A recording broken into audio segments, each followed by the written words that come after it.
The autumn light of 1906 fell soft through the stained glass windows of St. Catherine's Mission, painting ribbons of amber and crimson across the worn wooden floor. In a small room at the end of the corridor, where the smell of lavender and old books hung in the air, a woman lay upon a simple bed. Her hair, white as fresh snow, spread across the pillow like a halo. Her hands, once famous for their absolute stillness, now rested quietly upon the wool blanket that covered her thin frame. Sister Agnes Hartwell was 73 years old, and she knew her time was drawing near. Beside her sat a young woman of 18, holding the old nun's weathered hand with a tenderness that spoke of deep love. Hope Mercer had her grandmother Lily's eyes, that same sharp blue that seemed to see through pretense and straight into truth. But something in the set of her jaw and the quiet stillness of her posture reminded the old woman of herself at that age. Some things, it seemed, could be taught as surely as they could be inherited. Tomorrow, Hope would board a train to Denver, where she would become one of the first women admitted to the medical college. A new century was dawning, and Hope intended to meet it head-on. But first there was this moment, this goodbye that felt like so much more. Sister Agnes opened her eyes slowly, and despite the weakness that had settled into her bones, there was still a spark there. A flame that had never quite gone out, no matter how many years had tried to extinguish it. "Before you go," the old woman said, her voice soft but clear, "I want to tell you something. Something about the woman who raised your grandmother." Hope leaned closer, her brow furrowing slightly. She had heard stories all her life about Sister Agnes, about the mission, about her grandmother, Lily, who now served as the schoolmaster of Silver Creek. But there was something different in the old nun's tone now. Something weighted with secrets long kept. "I thought I knew," Hope said gently. "You were a nun. You taught children to read. You made the finest preserves in 6 counties. A smile, thin but warm, crossed Sister Agnes's weathered face. "That is part of who I was, but not all. Before you step into a world where men will tell you what you cannot do simply because you are a woman, you need to hear this story. Not the fairy tale people tell around campfires. The truth." What truth? Sister Agnes's eyes seemed to look through the walls, through the years, into a past that still lived vivid in her memory. "The truth about who I was before I took these vows. About Midnight Grace." Hope's breath caught. She had heard that name whispered before in fragments and half-sentences, always silenced when adults noticed children listening. A legend from the old frontier. A woman who could do impossible things with a rifle. The old nun's grip tightened slightly on her great-granddaughter's hand. "Listen carefully, child, and remember. Because someday when the world tells you that you cannot, you will need to know that once a woman did." The memory rose like morning mist, carrying Sister Agnes back 30 years to a spring morning in 1876, when the world was younger and she was a different woman entirely. The last threads of morning fog were thinning over Silver Creek Valley when 3 riders crested the ridge. Their shapes cut hard against the pale dawn sky, motionless as statues carved from shadow and stone. For a long moment they simply watched. Below them, nestled in the gentle curve of the valley, sat St. Catherine's Mission, a modest stone chapel, a 2-story house with a wraparound porch, a barn weathered silver by mountain winters, gardens beginning to show the first green of spring. A thin line of smoke drifted from the chimney, peaceful and unguarded. The smell of baking bread would have reached them if the wind had been right. "That is it," the man in front said, quietly, his voice coarse as gravel scraped over iron. "St. Catherine's Mission. The nun." His name was Josiah Thornwood, and he had been hunting for 15 years. A scar ran from his left temple to his jaw, the pale ridge of it visible even beneath the shadow of his wide-brimmed hat. His eyes were the color of storm clouds, and they held the cold patience of a man who had learned to wait. Beside him, Bram Holloway shifted in his saddle. The big man was built like a bear, all muscle and menace, his hands large enough to crush a man's skull. He squinted at the peaceful scene below with obvious confusion. "Does not look like much, just a nun and some orphans." The third rider, young Ezra Cole, said nothing. At 25, he was the newest member of Thornwood's crew, a former street urchin from Denver, who had found in Thornwood something like a father. He simply watched and waited as he had learned to do. Thornwood's lips curved into something that was not quite a smile. "That nun is worth more than everything in this valley combined." They did not know. None of them truly understood what waited in that quiet mission below. They did not know that the woman currently kneading bread dough in that warm kitchen had once been whispered about across 6 territories with a name that silenced hardened men. They did not know about Midnight Grace, the woman who could stalk, aim, and kill with terrifying certainty, even with her eyes covered. The legendary huntress who had dropped hundreds of buffalo without wasting a single shot. A name spoken with awe from Wyoming to Kansas, from Cheyenne to Dodge City. The riders were about to discover that legends do not disappear. They only wait. And when necessity calls, they wake. Inside the mission kitchen, morning light streamed through windows that Sister Agnes had cleaned herself just 2 days prior. The smell of yeast and flour filled the air, mingling with the rich aroma of coffee brewing on the iron stove. It was a peaceful scene, the kind that belonged in a painting, the kind that made you believe the frontier had been tamed. At 43, Sister Agnes Hartwell carried her years with quiet dignity. The black of her hair had softened into streaks of silver, pulled back into a simple braid that rested between her shoulders beneath the white wimple of her order. Her face bore the fine lines that come from years of sun and wind and hard living, but her eyes remained sharp, watchful. The eyes of a woman who had seen too much to ever fully relax. Her hands worked the bread dough with practiced precision. Each movement measured exact, nothing wasted. Once those hands had been famous for something other than baking. Once they had held a rifle with the same certainty, they now held flour and yeast. There was a small scar on the back of her right hand, a thin white line that most people never noticed. She noticed it every day. It was a reminder of the accident that had changed everything. The accident that had, in a strange way, made her into a legend. Through the kitchen window, she watched Lily collecting eggs from the chicken coop. The girl moved with the easy confidence of youth, her auburn hair catching the morning light, her movements quick and sure. At 17, Lily Mercer was everything Sister Agnes had hoped she would become. Sharp-eyed, strong-willed, untouched by the darkness that had once followed her guardian everywhere. Sister Agnes had found Lily 7 years ago in Santa Fe, a 10-year-old orphan whose parents had died in a cholera outbreak. The child had been alone in the world just as Agnes herself had once been alone after her husband Matthew died in a mining collapse. Something in the girl's fierce, frightened eyes had called to her, had reminded her of herself at that age. She had taken Lily in, had brought her here to Silver Creek, to this quiet valley where they could both start again, where the past could stay buried. Sister Agnes, Lily called out, holding up a large brown egg with obvious delight. "The Hendersons' red hen laid in our coop again. Want me to bring it back later?" The sound of the girl's voice, bright and unburdened, loosened something in Agnes's chest. She allowed herself a small smile. "That would be kind of you, child, after your lessons this afternoon." For 7 years they had lived in this corner of Colorado territory, far from old rumors and older dangers. Here Sister Agnes was simply the nun who ran the small mission, the woman who sold the best butter at the Silver Creek General Store, who preserved fruit for winter, who taught children to read twice a week, who kept to herself but never turned away a neighbor in need. No one here knew about Cheyenne, about Dodge City, about the exhibitions that had drawn crowds by the hundreds. Sister Agnes lifted it carefully, letting the fabric slide through her fingers. How many times had she tied this across her eyes? How many times had crowds gasped as she struck targets that most men could not hit with both eyes wide open? The skill had never come easily. Like everything else in her life, it had been earned through pain and persistence. 23 years ago, a hunting accident had left her temporarily blind. A fragment of shattered bullet casing had struck her face, damaging her eyes. The doctors had told her she might never see again. For 3 months, she had lived in total darkness. 3 months of learning to navigate by sound, by smell, by the feel of air moving against her skin.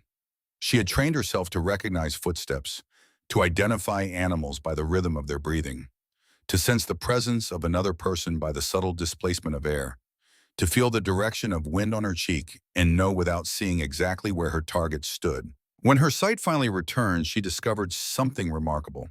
Her shooting had improved. When she closed her eyes and relied on everything except vision, she could feel the shot before she took it, could sense the perfect moment with a certainty that sight alone had never given her. What had begun as a survival mechanism had become mastery. Promoters had seized on it, created a persona around it. Midnight Grace, they called her, the woman who sees without sight, the blindfolded huntress whose aim never failed. The act had drawn crowds across the frontier, had paid the debts her husband Matthew had left behind when he died in that mining collapse, leaving her alone in the world with no safety net. But that was the past, a past she had worked hard to bury. Sister Agnes returned the blindfold to the box and slid it back onto the highest shelf. She had just turned back to her bread dough when the sound of hoofbeats shattered the morning quiet. Her hands stilled. Her head turned toward the window. Riders were approaching, and not with the casualness of neighbors come to visit. 3 men, unknown, moving with purpose. Something cold settled in her stomach, something that felt like the ghost of who she used to be stirring in its sleep. Her hand moved automatically to where a weapon once rested at her hip, an ingrained reflex from another life. She caught herself before the motion completed and smoothed her apron instead. But her eyes stayed fixed on those approaching riders, watching, cataloging, calculating. Old habits, it seemed, died harder than she had hoped. Lily, she called out, her voice carrying a note that had not been there moments before. Inside. Now. The girl looked up from the chicken coop, heard the shift in tone, and moved without question. She knew that voice. It appeared rarely, but when it did, it was not to be ignored. As Lily hurried toward the house, Sister Agnes noted how the riders slowed, how their attention lingered too long on the girl. Her spine tightened with an instinct that had kept her alive through situations that would have killed lesser souls. She cataloged details without conscious effort. The lead rider favoring his right side, an old injury healed wrong, likely affecting his draw speed. The second man's fingers twitching near his holster in a nervous rhythm, roughly every 2 seconds. Anxious, unpredictable. The third rider watching everything with cold assessment. No nervous habits, no wasted movement. That one was the real threat. "Who are they?" Lily asked, slipping through the door and closing it behind her. "I do not know." Sister Agnes replied evenly, "But I want you in the root cellar. Out the back. Do not come up until I say." Lily hesitated, and for a moment something like defiance flickered in her eyes. But the look on her guardian's face killed the argument before it could form. "Yes, ma'am." As Lily disappeared through the back of the house, Sister Agnes lifted her late husband's Spencer carbine from above the fireplace. It was not her old Sharps rifle, did not have the balance or hair trigger she had once known like her own heartbeat. She had sold the Sharps to a Denver collector years ago, along with most of her old equipment. But the Spencer would serve. It always had. She stepped onto the front porch just as the riders reined in before the house. Dust settled around their horses' hooves. The morning birds had gone silent, as if the whole valley was holding its breath. The lead rider, the one with the scar, tipped his hat with mock courtesy. His smile did not reach his eyes. Sister Agnes Hartwell, Sisters Agnes stood with the carbine resting easily at her side. Not raised, not threatening, but very much present. Her posture suggested nothing more than a frontier woman guarding her home, but anyone who had known her before would have noticed the subtle changes. The way her weight settled into her heels. The stillness in her center that had once made her legendary even when standing idle. "Can I help you, gentlemen?" Her tone was warm, neighborly, the kind of voice a woman used when greeting strangers on the frontier.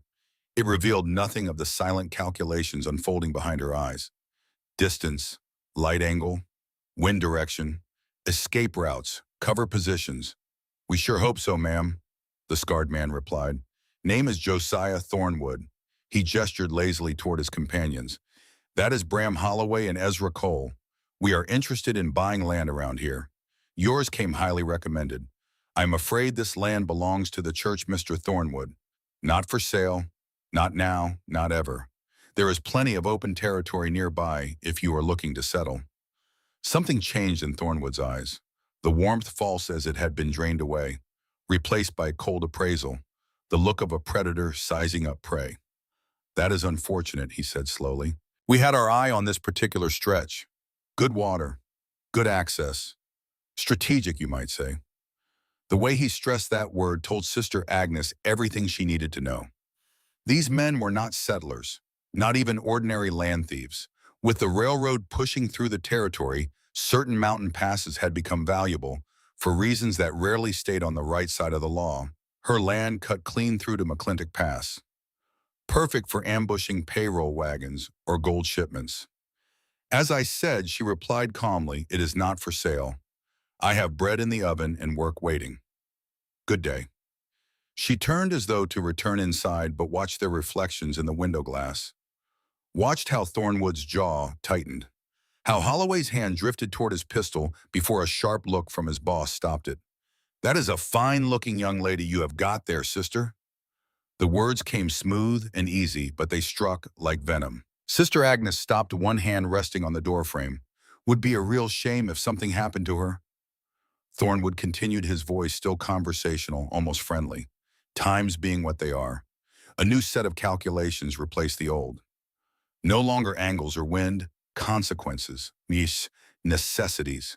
For 7 years she had buried her past, had locked Midnight Grace away in a box on the highest shelf alongside newspaper clippings and a black silk blindfold. Had told herself that woman was dead, that she had chosen peace, that violence would never touch her life again.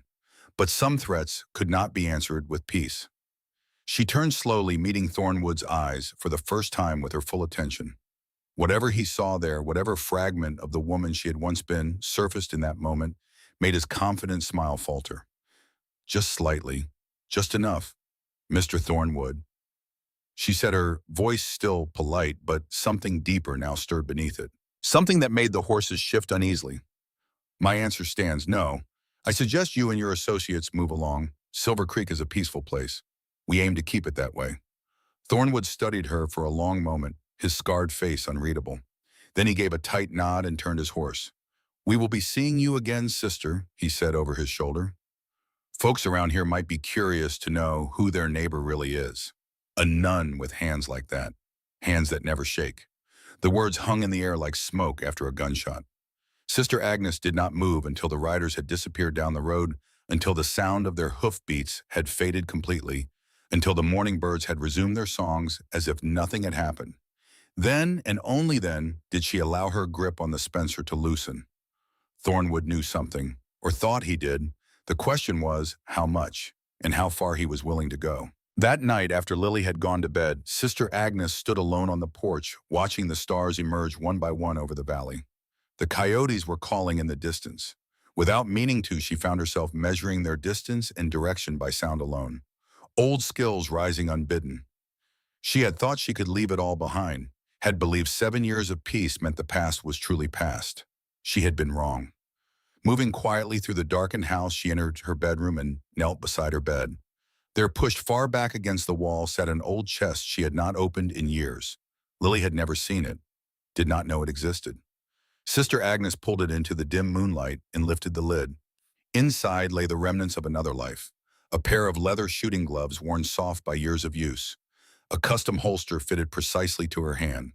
A Remington revolver she had kept even after selling the sharps. A journal filled with her own handwriting, documenting every shot, every hunt, every hard-earned lesson from those years on the frontier.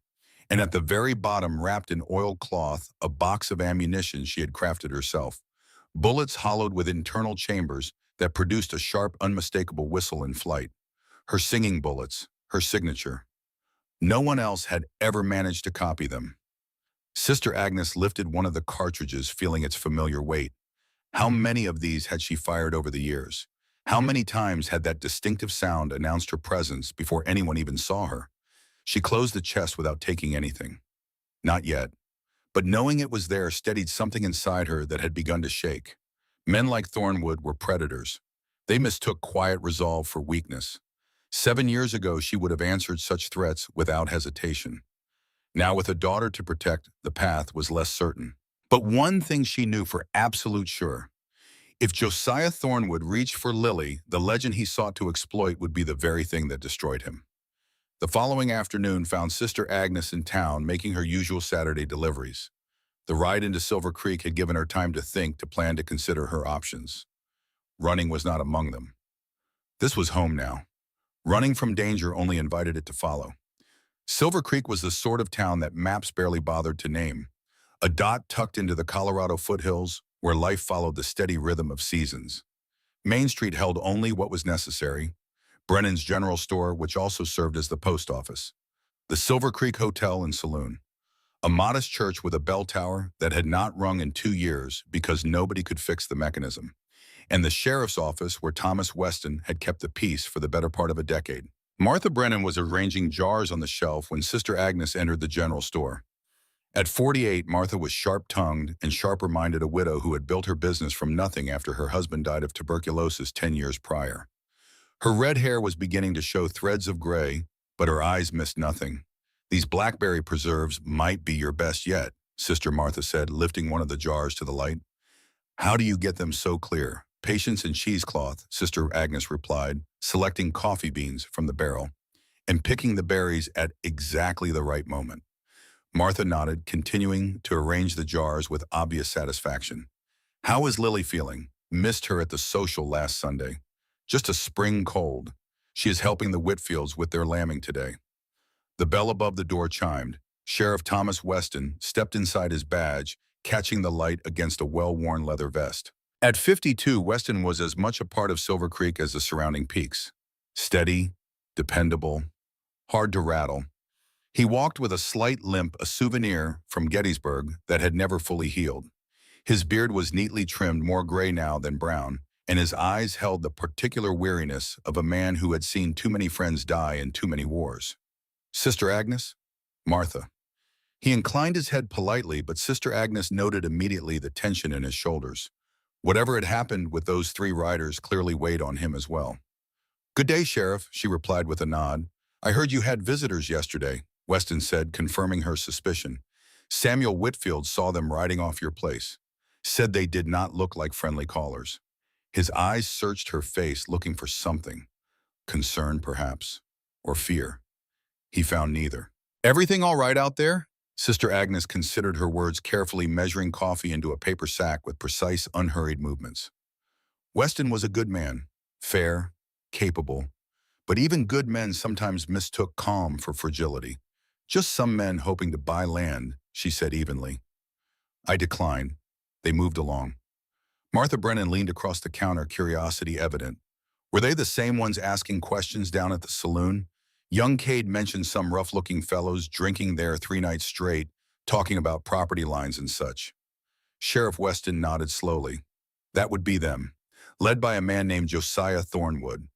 He watched Sister Agnes closely as he spoke the name, looking for recognition. She gave him nothing. "You know him?" he asked. "Never met him before yesterday," she replied truthfully. She had not. But the name had stirred something uneasy she could not quite place, like a half-remembered dream that left shadows after waking. "I have had messages come in from Fort Collins and Denver." Weston continued, his voice dropping slightly. "Seems Thornwood and his associates have a habit of acquiring land through means that do not always sit well with the law. Pressure, threats, sometimes worse. With the railroad pushing through next year," Sister Agnes said calmly, "certain parcels suddenly become very valuable." The sheriff's gaze sharpened. "Exactly, especially land with natural mountain passes." "My property," she added quietly, "right at the eastern approach to McClintock Pass." Weston nodded. "It is prime territory, worth a fortune to the right people, or the wrong ones." Martha let out a small sound of worry. "Sister Agnes, you do not think they would actually try something?"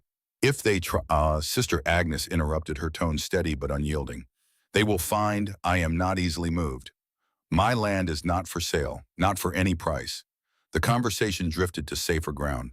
Spring planting, the upcoming church social, Judge Harrison's circuit visit next month.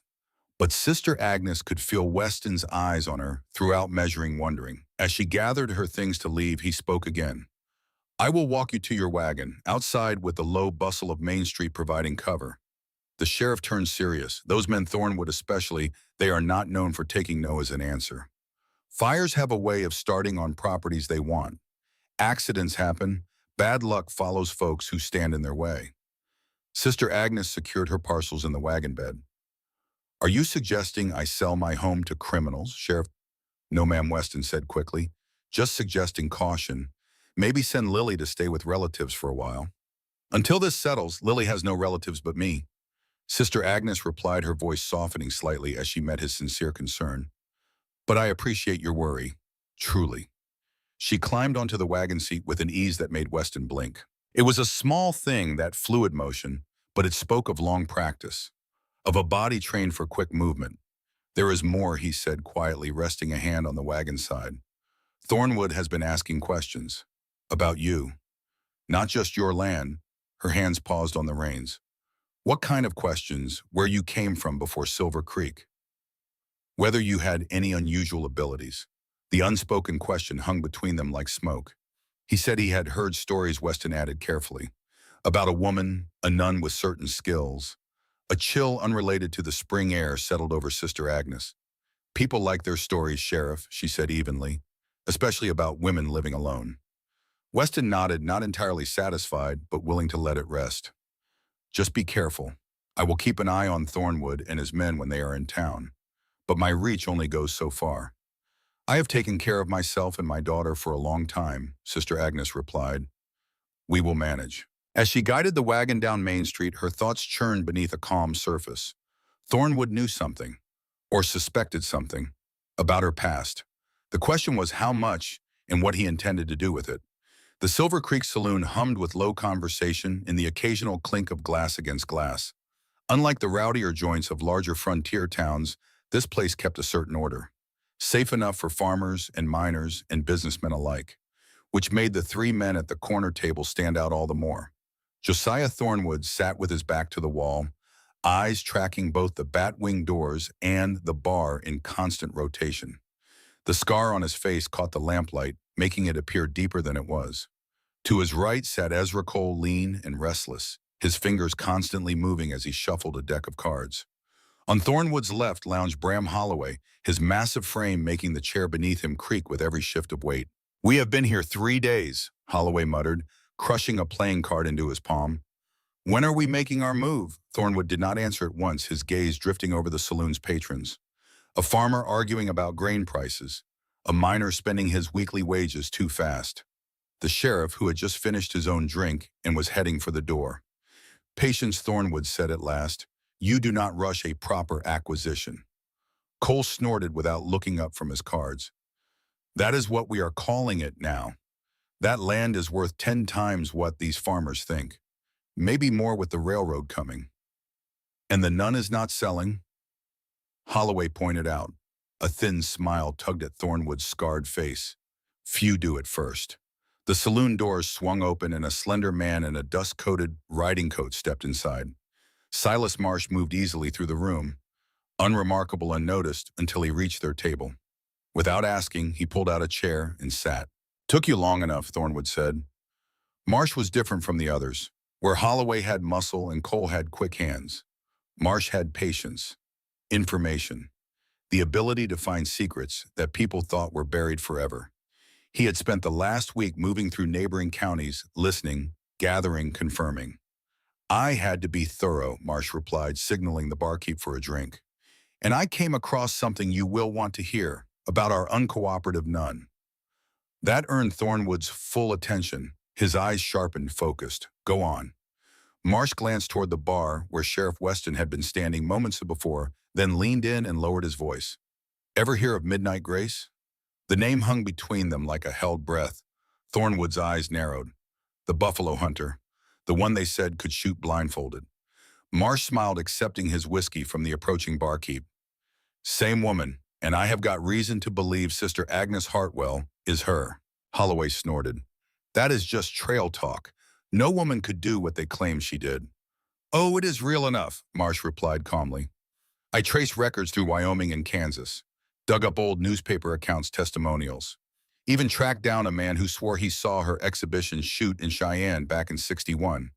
Said she hit targets blindfolded that most men could not touch with both eyes open. Thornwood leaned forward, interest sharpening into something harder. Something personal. You are sure it is our nun descriptions match? Timeline lines up. Marsh pulled a folded paper from his coat. Grace Eleanor Blackwood later. Hartwell, after her marriage, vanished from the circuit about 7 years ago. Around the same time, a woman matching her description entered a convent in Santa Fe, then transferred here with a young orphan girl she had taken in. He slid the paper across the table. I found this in the Denver archives. Thornwood unfolded it carefully. A yellowed newspaper clipping showed a sketched image of a woman holding a Sharps rifle, younger than the nun he had confronted, but unmistakably her. The same sharp eyes, the same set of the jaw. For a moment, Thornwood said nothing. His face had gone very still. Well, now he finally breathed. That is mighty interesting. Holloway shrugged his massive shoulders. So what? She was some fancy shot once, now she makes butter and teaches orphans to read. What difference does it make? You are missing the point, Thornwood said, folding the paper again with deliberate care. This gives us leverage. Holloway frowned. I do not see it. Folks here think of her as just Sister Agnes. Quiet, respectable, a woman of God. Thornwood's voice dropped, taking on an edge that made even Holloway shift uncomfortably. How do you suppose they would react to learning she once lived as a traveling exhibition shooter? That she hunted alongside men, lived outside proper society, made her name doing things women were not supposed to do? Understanding crept across Holloway's face. They would turn on her. Exactly, Marsh added. Small towns survive on reputation. A woman like that, with a past like that, she would be shunned. And so would her daughter. Thornwood nodded satisfaction, settling into his scarred features. And that, gentleman, is how you acquire land without firing a shot. But there was something else in his expression now. Something beyond simple greed for land or money. Something colder, deeper. But there is more to it than just the land is there, not. Marsh asked quietly, reading his boss with the same skill he used to read old records. Thornwood was silent for a long moment. When he spoke, his voice had changed. Lower, rougher, carrying the weight of years. 15 years ago, my brother Elijah rode with a crew trying to rustle cattle near Cheyenne. They ran into trouble, a woman. She shot 4 of them dead in under 10 seconds. Elijah was one of them. The table went silent. Even Holloway stopped fidgeting. I have spent 15 years looking for midnight, Grace Thornwood continued, his eyes distant, seeing something far away and long ago. 15 years wondering where she disappeared to. And now you tell me she has been hiding as a nun, sitting on land. I need anyway. He lifted his whiskey glass but did not drink. Just held it, watching the amber liquid catch the lamplight. This just became personal. At a table near the window, half hidden in shadow, a boy of 13 sat hunched over a checkerboard. Young Peter Whitfield had come to the saloon to meet a friend, and they had been playing for the better part of an hour. But Peter's attention had drifted long ago from the game. He had been listening. Peter was the kind of child easy to overlook. Thin and quiet, with ears that seemed too big for his head and eyes that noticed everything. In a town like Silver Creek, where gossip was currency, Peter Whitfield heard things adults assumed children were too young to understand. What he had just heard was not gossip. It was a threat. Against Sister Agnes, who had taught him to read. Against Lily, who helped him with his arithmetic. The moment the men at the corner table changed subjects, Peter murmured an excuse to his friend and slipped toward the door. His heart was pounding so hard he was certain everyone could hear it. He needed to tell someone. But who? His father, the sheriff. He decided on the sheriff. Sheriff Weston would know what to do. That night, Sister Agnes sat alone in her bedroom, the old chest open before her. Moonlight fell across its contents like a blessing or a curse. She was not sure which anymore. The conversation with Sheriff Weston had unsettled her more than she wanted to admit. Thornwood was asking questions about her past, about her abilities. Someone had been talking. Someone who knew or suspected who she really was. She lifted the Remington revolver from the chest and checked its action with the mechanical precision of long practice. The cylinder turned smoothly. The hammer fell with a satisfying click. 7 years of peace had not dulled her hands, even if she had tried to dull her memory. A soft knock at her door made her freeze. Sister Agnes, Lily's voice uncertain. Can I come in? For a moment she considered hiding the chest, closing it away before Lily could see. But something stopped her. Maybe it was exhaustion. Maybe it was the weight of secrets carried too long. Maybe it was simply the knowledge that the past was coming for her whether she hid from it or not. Come in. Lily pushed open the door and stopped short at the sight before her. The open chest. The revolver in her guardian's hands. The other items laid out on the bed like relics from another life. So it is true, Lily said quietly. You are her. Midnight Grace. Sister Agnes did not deny it. There was no point anymore. How long have you known? 3 nights, Lily admitted, stepping into the room and closing the door behind her. I found the box, the newspapers, the blindfold. She moved closer, her eyes fixed on the contents of the chest with a mixture of wonder and confusion. Why did you never tell me? Sister Agnes set down the revolver and patted the bed beside her, an invitation. Lily sat close enough that their shoulders almost touched. When your parents died in Santa Fe, Sister Agnes began slowly choosing each word with care. I was alone in the world too. My husband Matthew had passed years before. I had no children of my own. When I saw you in that orphanage, something in your eyes reminded me of myself. Fierce, frightened, determined to survive. She paused, gathering herself. I had two choices: continue the life that made me feared, or build something quieter, where you could grow up unburdened by legend. You chose peace, Lily said. I chose you. Sister Agnes turned to look at her daughter fully. Every child deserves to be known for who they are, not for whose shadow they stand in.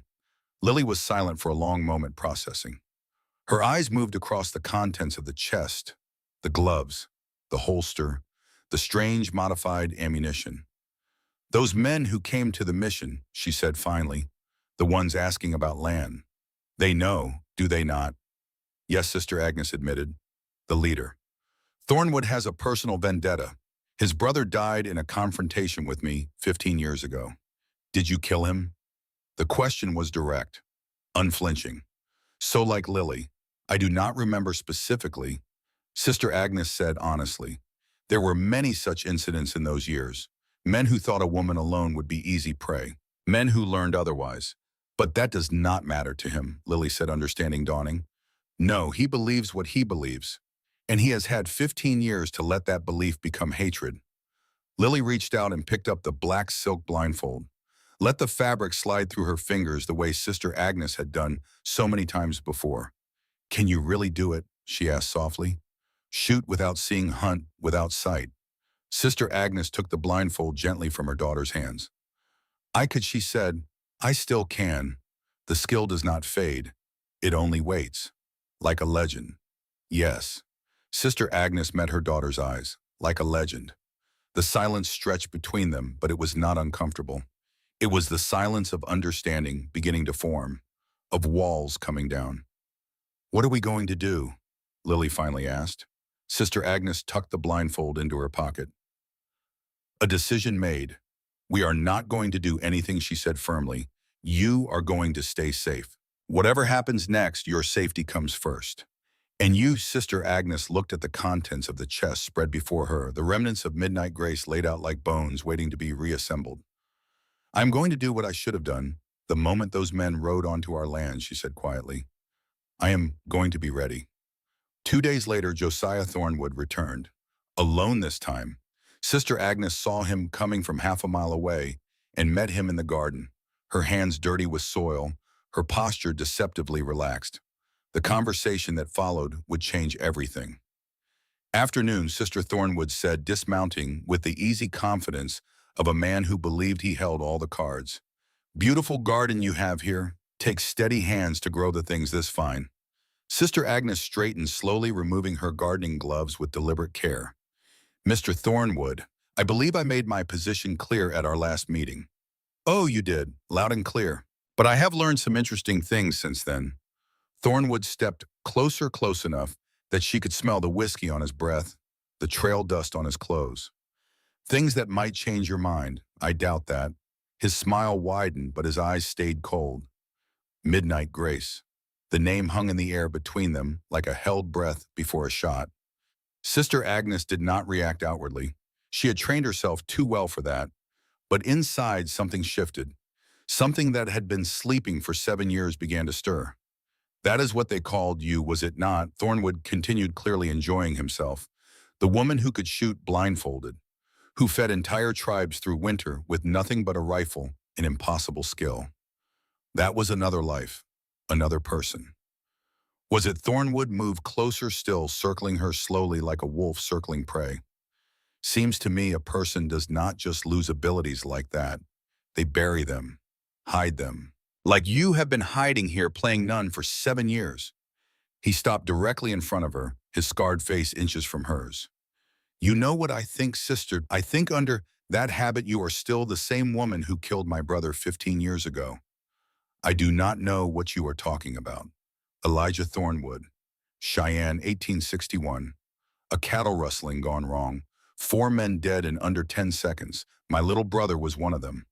His voice had changed, the smooth menace replaced by something raw, realer, Grief transformed into rage, aged for 15 years. I spent 15 years tracking you, he said, his voice dropping to barely above a whisper. 15 years waiting.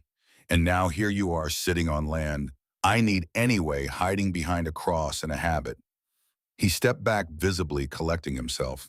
When he spoke again, his tone was businesslike, cold. Here is how this is going to work. You sign over this land to me, quietly, willingly. And in return, the good people of Silver Creek never learn who their beloved sister Agnes really is. Your precious Lily never learns what kind of killer raised her. Sister Agnes removed her gardening gloves with slow, deliberate movements. When she looked up, something had changed in her eyes, something that made Thornwood, despite himself, take a step backward. Mr. Thornwood, she said, her voice still quiet, still polite, but carrying an edge now that had not been there before. I have spent 7 years building peace, teaching children, serving God. I have no desire to return to violence. She paused. Let the silence stretch. But if you threaten Lily again, directly or indirectly, you will discover that some skills do not fade. They wait. And when awakened, they wake hungry. The threat was unmistakable. Thornwood stared at her for a long moment, reassessing. For the first time, something like doubt flickered across his scarred face. Then it was gone, replaced by his cold smile. You have until Sunday, he said. After that, accidents happen, especially to young girls riding alone. He mounted his horse and rode away without looking back. Sister Agnes watched him go, her heart pounding with an emotion she had almost forgotten. Not fear, something older, sharper. The hunt was beginning, and this time she was not the prey. That evening, as the sun set over Silver Creek Valley and painted the mountains in shades of gold and crimson, Sister Agnes opened the chest beneath her bed one final time. She removed the Remington and checked it thoroughly, loaded it with rounds she had kept oiled and ready despite telling herself she would never need them again. She pulled on the leather gloves that fit her hands like a second skin. She tucked the black silk blindfold into her pocket, and for the first time in 7 years, she felt like herself again. Midnight Grace was waking up. The night before everything changed, Sister Agnes knelt alone in the small chapel of St. Catherine's Mission. Moonlight fell through the single stained glass window, casting patterns of blue and gold across the worn wooden floor. The candles on the altar flickered in some unfelt draft, their flames dancing like restless spirits. She was not praying, not exactly. She was preparing. The chest from beneath her bed sat open beside her, its contents spread across the pew, like the tools of a surgeon preparing for an operation. The Remington revolver cleaned and oiled, the leather gloves supple despite years of storage, the custom holster that fit her hip as if it had been waiting all this time for her return, and the blindfold, always the blindfold. Sister Agnes lifted the black silk and let it slide through her fingers. So light, so simple.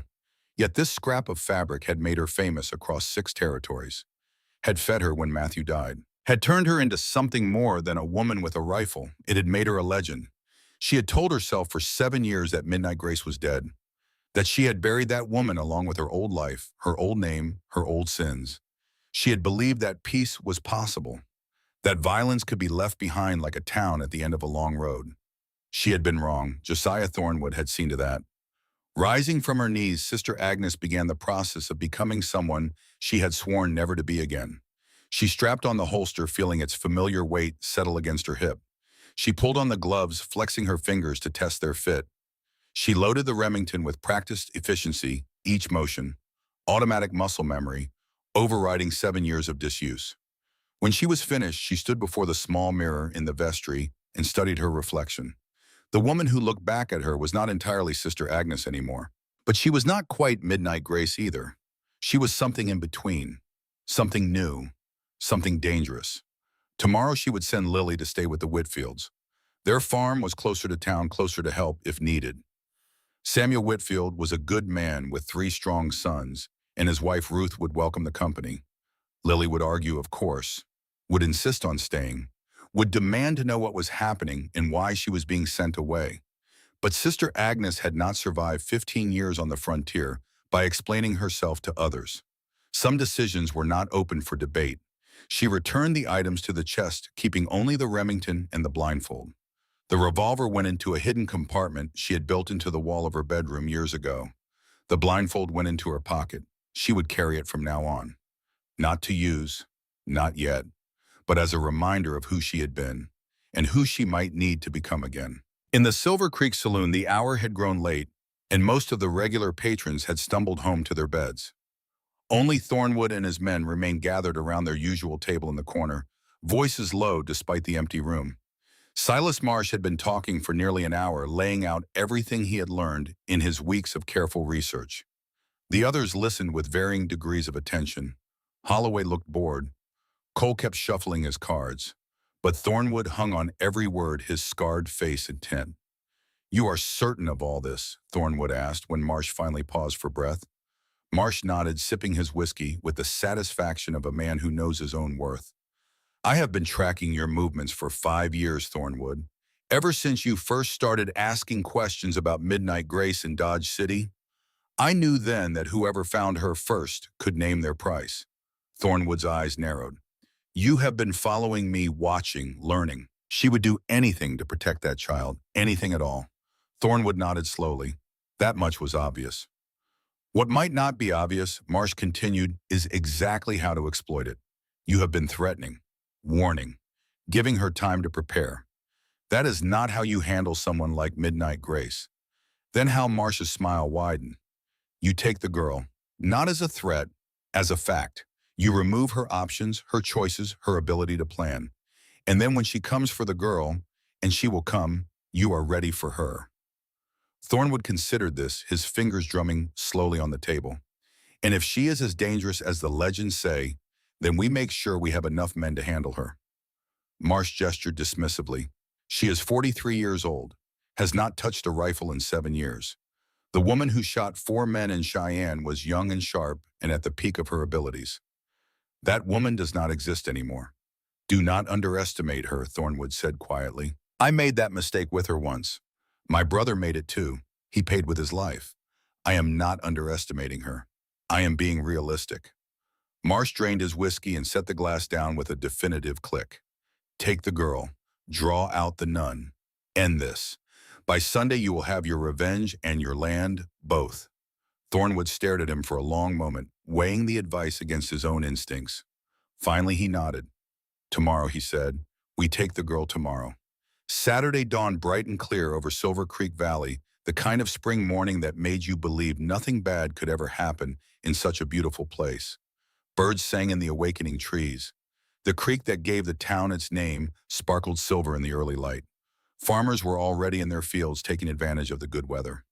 At the Whitfield farm, Lily Mercer had spent a restless night in the guest room, unable to shake the feeling that something was terribly wrong. Sister Agnes had brought her here yesterday afternoon, explaining only that it was safer and that Lily should stay close to the house until further notice. Lily had argued, of course, had demanded explanations that were not forthcoming, had eventually surrendered to the implacable calm of the woman who had raised her, knowing from long experience that when Sister Agnes made up her mind, nothing in heaven or earth could change it. But that did not mean Lily had to like it. The Whitfields were kind enough. Ruth Whitfield had fussed over her like a mother hen, insisting she eat more at dinner and offering extra blankets for her bed. Samuel had been gruff but welcoming, and their 3 sons, ranging from 16 to 22, had done their best to include her in their conversations. But Lily did not want kindness. She wanted answers. What was Sister Agnes so afraid of? Who were those men who had come to the mission? And what did they want badly enough to make her guardian send her away? By mid-morning, Lily could stand the confinement no longer. The Hendersons' red hen was still laying in the wrong coop, and someone needed to return the eggs. It was a small errand, barely a mile each way on familiar roads. Sister Agnes had said to stay close to the house, but surely this small trip could not cause any harm. She saddled her horse without telling anyone where she was going. The Whitfields were all busy with the spring lambing, and no one noticed the auburn-haired girl riding out along the well-worn path that led toward the Henderson place. The morning was beautiful. The air smelled of pine and new grass and the particular sweetness of mountain springtime. Lily found herself relaxing despite her worries, letting the rhythm of the horse's gait soothe her troubled thoughts. She never saw them coming. The first rider appeared from behind a stand of aspens blocking the path ahead. Before Lily could react, 2 more emerged from the trees on either side, boxing her in with practiced precision. She recognized two of them instantly. The big one built like a bear, the young nervous one with the twitching fingers, the men from the mission who had threatened her guardian. But the third, a thin man with spectacles, who had not been at the mission, was someone she had never seen before. He had the cold eyes of a man who calculated people the way accountants calculated sums. "Miss Mercer, I presume?" The thin one spoke first, his voice polite as a banker's. "Your guardian has something we want. You are going to help convince her to give it to us." Lily's heart was hammering, but she forced herself to keep her voice steady. "I do not think so." She yanked on the reins, trying to turn her horse, trying to find a gap in the circle of riders. But the big one, the one built like a bear, was faster than he looked.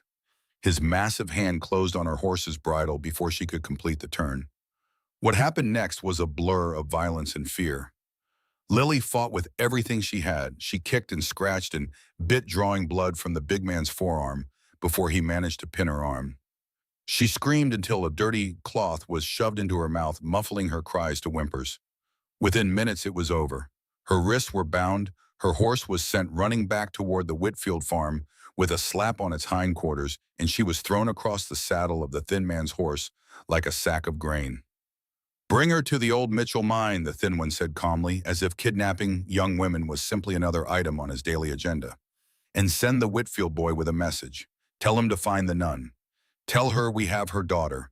If she wants to see the girl alive again, she knows where to find us." Lily struggled against her bonds, tried to scream through the gag, fought with every ounce of strength she possessed. But it was useless. The riders spurred their horses forward, and the trees swallowed them like a closing mouth. The message arrived at St. Catherine's Mission shortly before noon. Sister Agnes was checking the fence line on the north pasture when she heard hoofbeats approaching at a desperate gallop. She turned to see young Peter Whitfield, Samuel's 13-year-old son, riding toward her, as if all the demons of hell were at his heels. Her blood went cold before he even opened his mouth. Sister Agnes Peter was gasping for breath, his thin face pale as milk, his eyes wide with terror. They took her, those men, they took Lily. For one heartbeat, the world stopped. The birds stopped singing. The wind stopped blowing. Even the sun seemed to pause in its climb across the sky.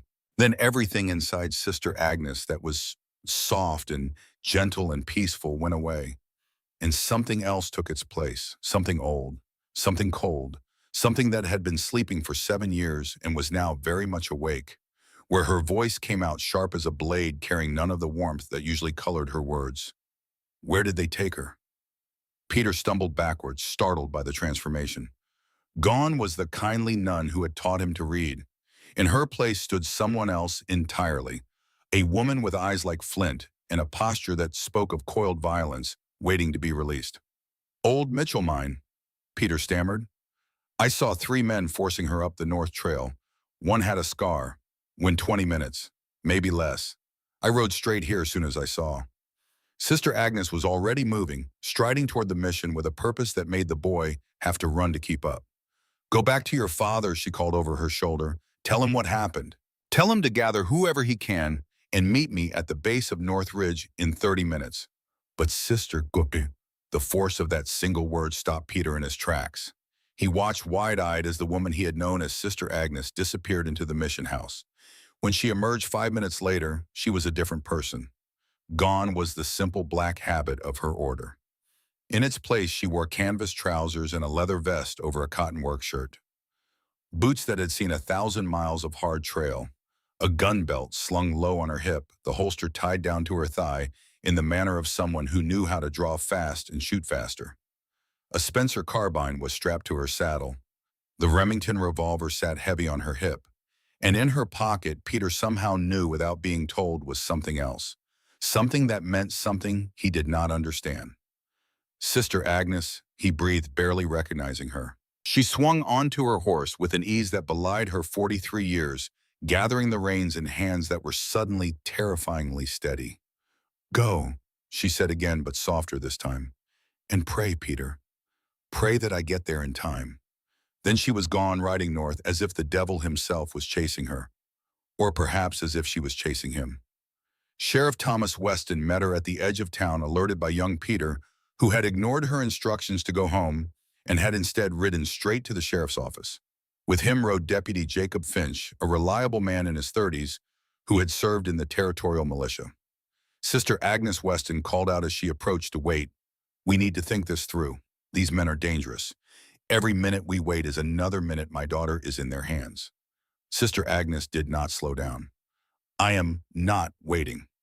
Weston spurred his horse to match her pace, his face tight with concern. "Then at least let us come with you. You cannot take on 3 armed men alone. I have done it before." The words hung in the air between them, heavy with implication. Weston studied her profile, taking in the transformation that had come over the woman he had known for 7 years.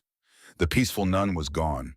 Something else had taken her place, something that moved like a predator and spoke like a soldier. "You are her, aren't you?" he said quietly. "Midnight Grace." Sister Agnes did not answer. She did not need to. Behind them, more riders were gathering. Samuel Whitfield on his big bay gelding, his face set with determination. Martha Brennan, of all people, riding side saddle but carrying a shotgun across her lap with obvious familiarity. Henry Blackwood the blacksmith, his massive arms bulging as he controlled his restless horse. The sheriff sent word. Martha called out as they fell in alongside Sister Agnes. "Said your girl was taken." Sister Agnes nodded once, acknowledging their presence without slowing. "I am going to the Mitchell mine." "We are coming," Samuel said firmly. "Lily tutors my boys. She is one of ours." For a brief moment, something threatened to break through Sister Agnes's iron focus. Not fear, which burned steady and clear, but gratitude. These people, her neighbors, were risking their lives for a girl who was not their blood, for a woman whose past they did not know. She mastered the emotion quickly, filing it away for later examination. "Thank you," she said, "but understand this. These men will not hesitate to kill. If you ride with me, you follow my lead. No arguments, no questions. What I say you do."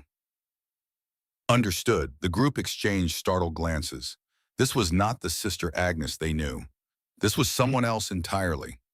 Someone who spoke with the casual authority of a general commanding troops. But they nodded their agreement. Whatever questions stirred about her sudden transformation, whatever doubts or fears they harbored, none of them voiced them now. There would be time for questions later. Right now, there was only one thing that mattered: getting Lily back.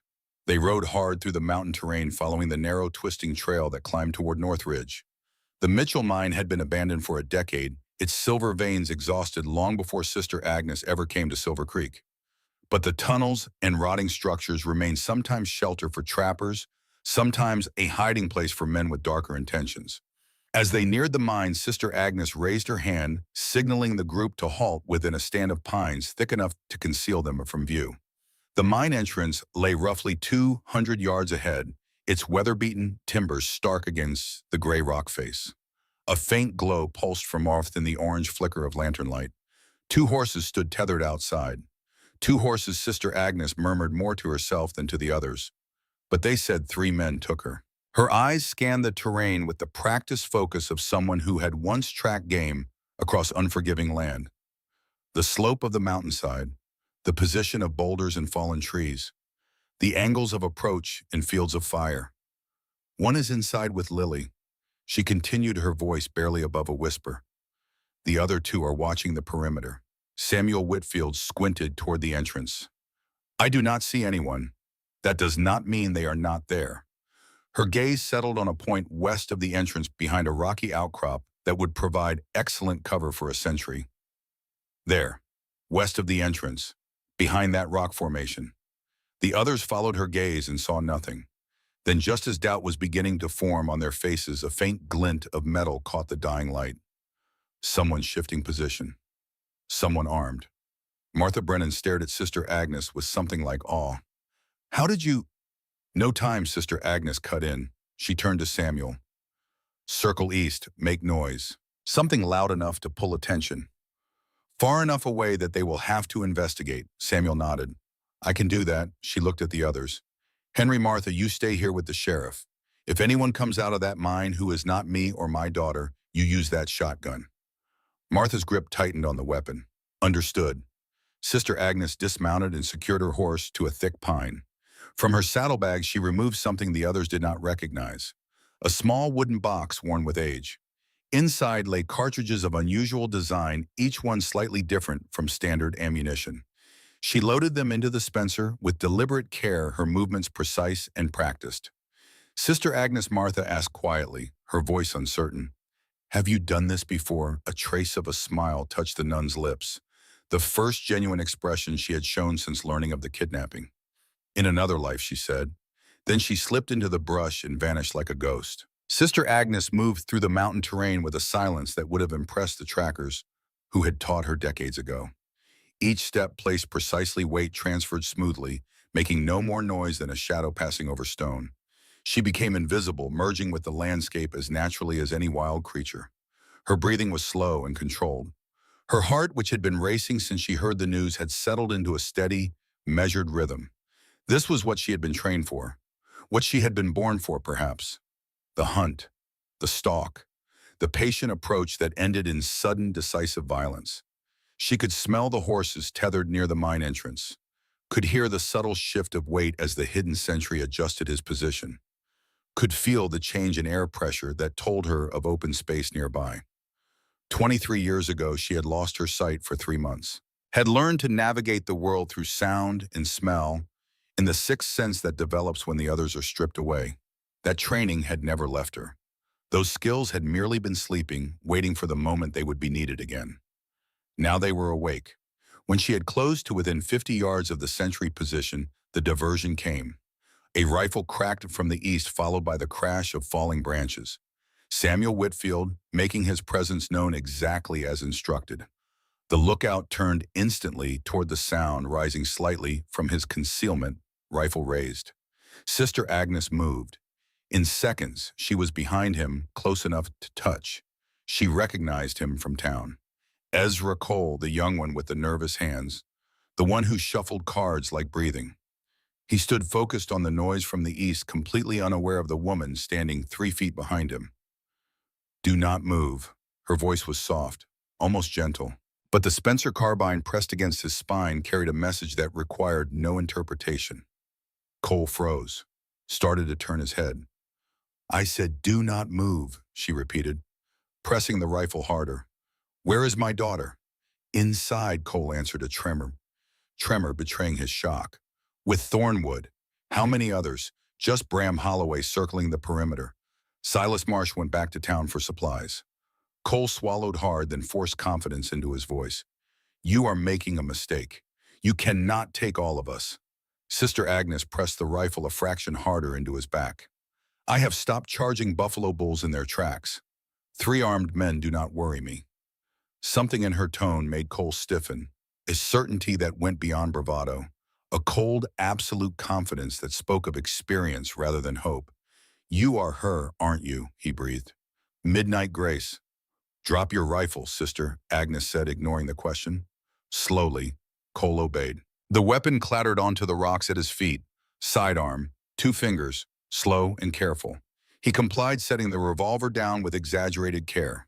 "Hands behind your back." As Cole moved to comply, something changed in his posture. A subtle shift of weight, a tensing of muscles. Sister Agnes read his intentions before he even fully formed them. He lunged. It was fast, a sudden explosive movement, rolling sideways while drawing a knife from his boot in one fluid motion. The blade flashed in the fading light, aimed at Sister Agnes's midsection. She was faster. She shifted her weight, pivoting on her back foot, and the knife cut nothing but air. Before Cole could recover, the butt of the Spencer came down in a precise strike to his temple, not hard enough to kill, just hard enough to turn off the lights. Cole collapsed like a puppet with cut strings. Sister Agnes stood over him for a moment, breathing slowly, assessing. Then she tore strips from his own bandana and bound his hands and feet with practiced efficiency. She dragged him into the brush and covered him with fallen branches, hiding him from casual view. 1 down, 2 to go. She paused to listen. The night sounds of the mountain had returned, an owl calling in the distance, wind sighing through pine needles, the faint gurgle of a stream somewhere below, and from inside the mine voices. 2 men talking, one unmistakably Thornwood, and beneath them, tight and frightened, but unmistakably alive, Lily's voice. Relief surged through Sister Agnes, warm and fierce, then hardened into cold focus. Her daughter was alive. That was what mattered. But between her and Lily stood Josiah Thornwood, and his hunger for revenge. And somewhere out there in the darkness, Bram Holloway was still making his rounds. As if summoned by the thought, a massive shape materialized from the shadows to her left. Holloway, returning from his perimeter sweep, walking with the confidence of a man who believed himself safe. Sister Agnes went perfectly still, merging with the boulder that half concealed her. Holloway passed within 10 feet, never sensing her presence, his attention fixed on the mine entrance. She raised the Spencer. One clean shot could remove half the remaining threat. Her finger tightened on the trigger, then stopped. Holloway was heading straight for the entrance. A shot now would alert Thornwood inside and put Lily in immediate peril. She needed both men separated from her daughter or dealt with at the same time. She lowered the rifle, choosing patience over impulse. The confrontation was close now. She could feel it building like pressure before a thunderstorm. As Holloway ducked into the mine tunnel, Sister Agnes eased to the edge of the clearing, positioning herself with clear sight lines to the entrance. The moment was close, and with it came the question she had avoided for 7 years. How much of Midnight Grace would she have to become to save her child? Inside the main chamber of the Mitchell mine, Lily sat against rough stone, her wrists still bound, her eyes moving between her captors with fear sharpened by defiance. A lantern cast restless shadows across the walls, making the darkness seem alive with threat. Josiah Thornwood paced the chamber like a caged animal, checking his pocket watch, more often now than he had an hour ago. Whatever patience he had possessed was wearing thin. "Your mother is taking her time," he said, glancing at Lily with obvious irritation. "Maybe she does not value you as much as we thought." Lily lifted her chin in a gesture that echoed her guardian's pride. "She will come, and when she does, you will regret this." Thornwood laughed, the sound hollow and echoing off the stone walls. That confidence, just like her. He crouched before Lily, studying her with unsettling intensity. Did she ever tell you about her life before Silver Creek? What she could do? Before Lily could respond, heavy footsteps cut off the conversation. Bram Holloway ducked into the chamber, concern etched across his broad face. "Ezra is not at his post," Holloway reported. "No sign of him anywhere." Thornwood straightened his hand, sliding instinctively to his holster. "Check again. Wider this time." "Already did." Holloway shook his massive head. "Something is wrong. I heard movement near the west slope." Unease flickered across Thornwood's face, quickly replaced by resolve. "The nun is making her move earlier than expected." He seized Lily's arm and hauled her roughly to her feet. "Time for you to be useful, girl." Outside the mine entrance, Sister Agnes pressed herself against the weathered timber of the frame, listening. Her jaw tightened at the sound of Thornwood's rough handling of her daughter. Every instinct screamed at her to charge in, guns blazing, to put bullets in both men and gather Lily in her arms. But she had survived this long by controlling her instincts rather than being controlled by them. Charging into a hostage situation was the surest way to get Lily killed. She needed strategy, patience, the same qualities that had made her legendary, the same qualities that had let her hunt 1,000 buffalo and never miss a shot. Footsteps approached the entrance. Multiple sets. They were coming out. Sister Agnes melted back into the shadows as Thornwood emerged, dragging Lily before him, a revolver pressed firmly against her ribs. Holloway followed, filling the doorway, his own weapon raised and ready. "I know you are out there," Mrs. Hartwell Thornwood called into the darknesses, his voice carrying easily in the quiet mountain air. "Show yourself or your daughter pays for your stubbornness." Sister Agnes's chest tightened at the sight of Lily, brave and terrified, trying not to break. Their eyes met across the clearing, and something passed between them. Recognition, love, and beneath it something Lily had never seen in her guardian before, the cold certainty of a predator preparing to strike. 10 seconds, Thornwood said, jamming his revolver harder against Lily's ribs. 10, 9. Sister Agnes's mind raced through possibilities, calculating angles and trajectories and outcomes. She could not rush a hostage situation. Could not let Thornwood control the moment. 8, 7. An old lesson surfaced from her years hunting buffalo. Separate the bull from the herd, create confusion, apply pressure at exactly the right point. 6, 5. Decision made. Sister Agnes raised the Spencer and fired. Not at a man, at the lantern perched on a rock beside the entrance. The bullet sang as it flew through the air, a distinctive whistle sharp and eerie, like nothing any normal rifle shot produced. The sound that had once made her famous across 6 territories. The singing bullets that had become her signature. The round struck the lantern dead center. Glass shattered, oil burst, flame exploded in a wash of fire, and sparks blinding the doorway in a sudden wash of light and heat. In the chaos, Sister Agnes was already moving, circling to a new angle. "What the hell was that?" Holloway shouted, firing blindly into the dark. "Hold your fire," Thornwood snarled, dragging Lily close, using her as a shield. But his voice had changed. Sister Agnes heard it, the subtle note of uncertainty, of recognition. "That sound," Thornwood said, almost to himself. "Did you hear it?" Sister Agnes fired again. Another singing round ricocheted off stone, the eerie whistle echoing, as if shots were coming from everywhere at once. Then a third shot, this one from a different angle, entirely filling the night with that distinctive, haunting melody. Thornwood's face went pale in the flickering firelight. "It is her," he breathed. "It really is." Midnight grace. Sister Agnes stepped into the edge of the clearing, Spencer-leveled posture perfect. Gone was every trace of the humble nun. In her place stood a frontier legend, made flesh, commanding the space around her, with the casual authority of someone who had done this 100 times before. "Let my daughter go, Thornwood." The words were not a request. Thornwood's eyes widened as he took in the transformation. The woman before him bore little resemblance to the quiet Sister Agnes he had confronted days before. This woman moved differently, stood differently, looked at him with the patient, assessing gaze of a predator who had all the time in the world. "Well now," he said, forcing a smile that did not reach his eyes. "The famous midnight grace. At last," I suspected. "Seeing it is another thing." "This is between you and me," Sister Agnes replied, her voice even and cold. "Release Lily. Maybe you walk away from this." Thornwood laughed, thin and brittle. "You are not making demands tonight, sister." He nodded to Holloway, who raised his pistol. "Even you cannot drop us both before one of us drops her." Sister Agnes did not flinch, did not look at Holloway, kept her eyes fixed on Thornwood, but her awareness held everything. The distance between herself and each man, their positions and likely reactions. Lily's tension and balance, the direction of the wind, the angles of moonlight and shadow. Information flooded in, sorted with a speed that had once made her unstoppable. "You have researched me enough to know who I am," she said calmly. "Then you already know what I can do." Something in her tone made Holloway shift uneasily.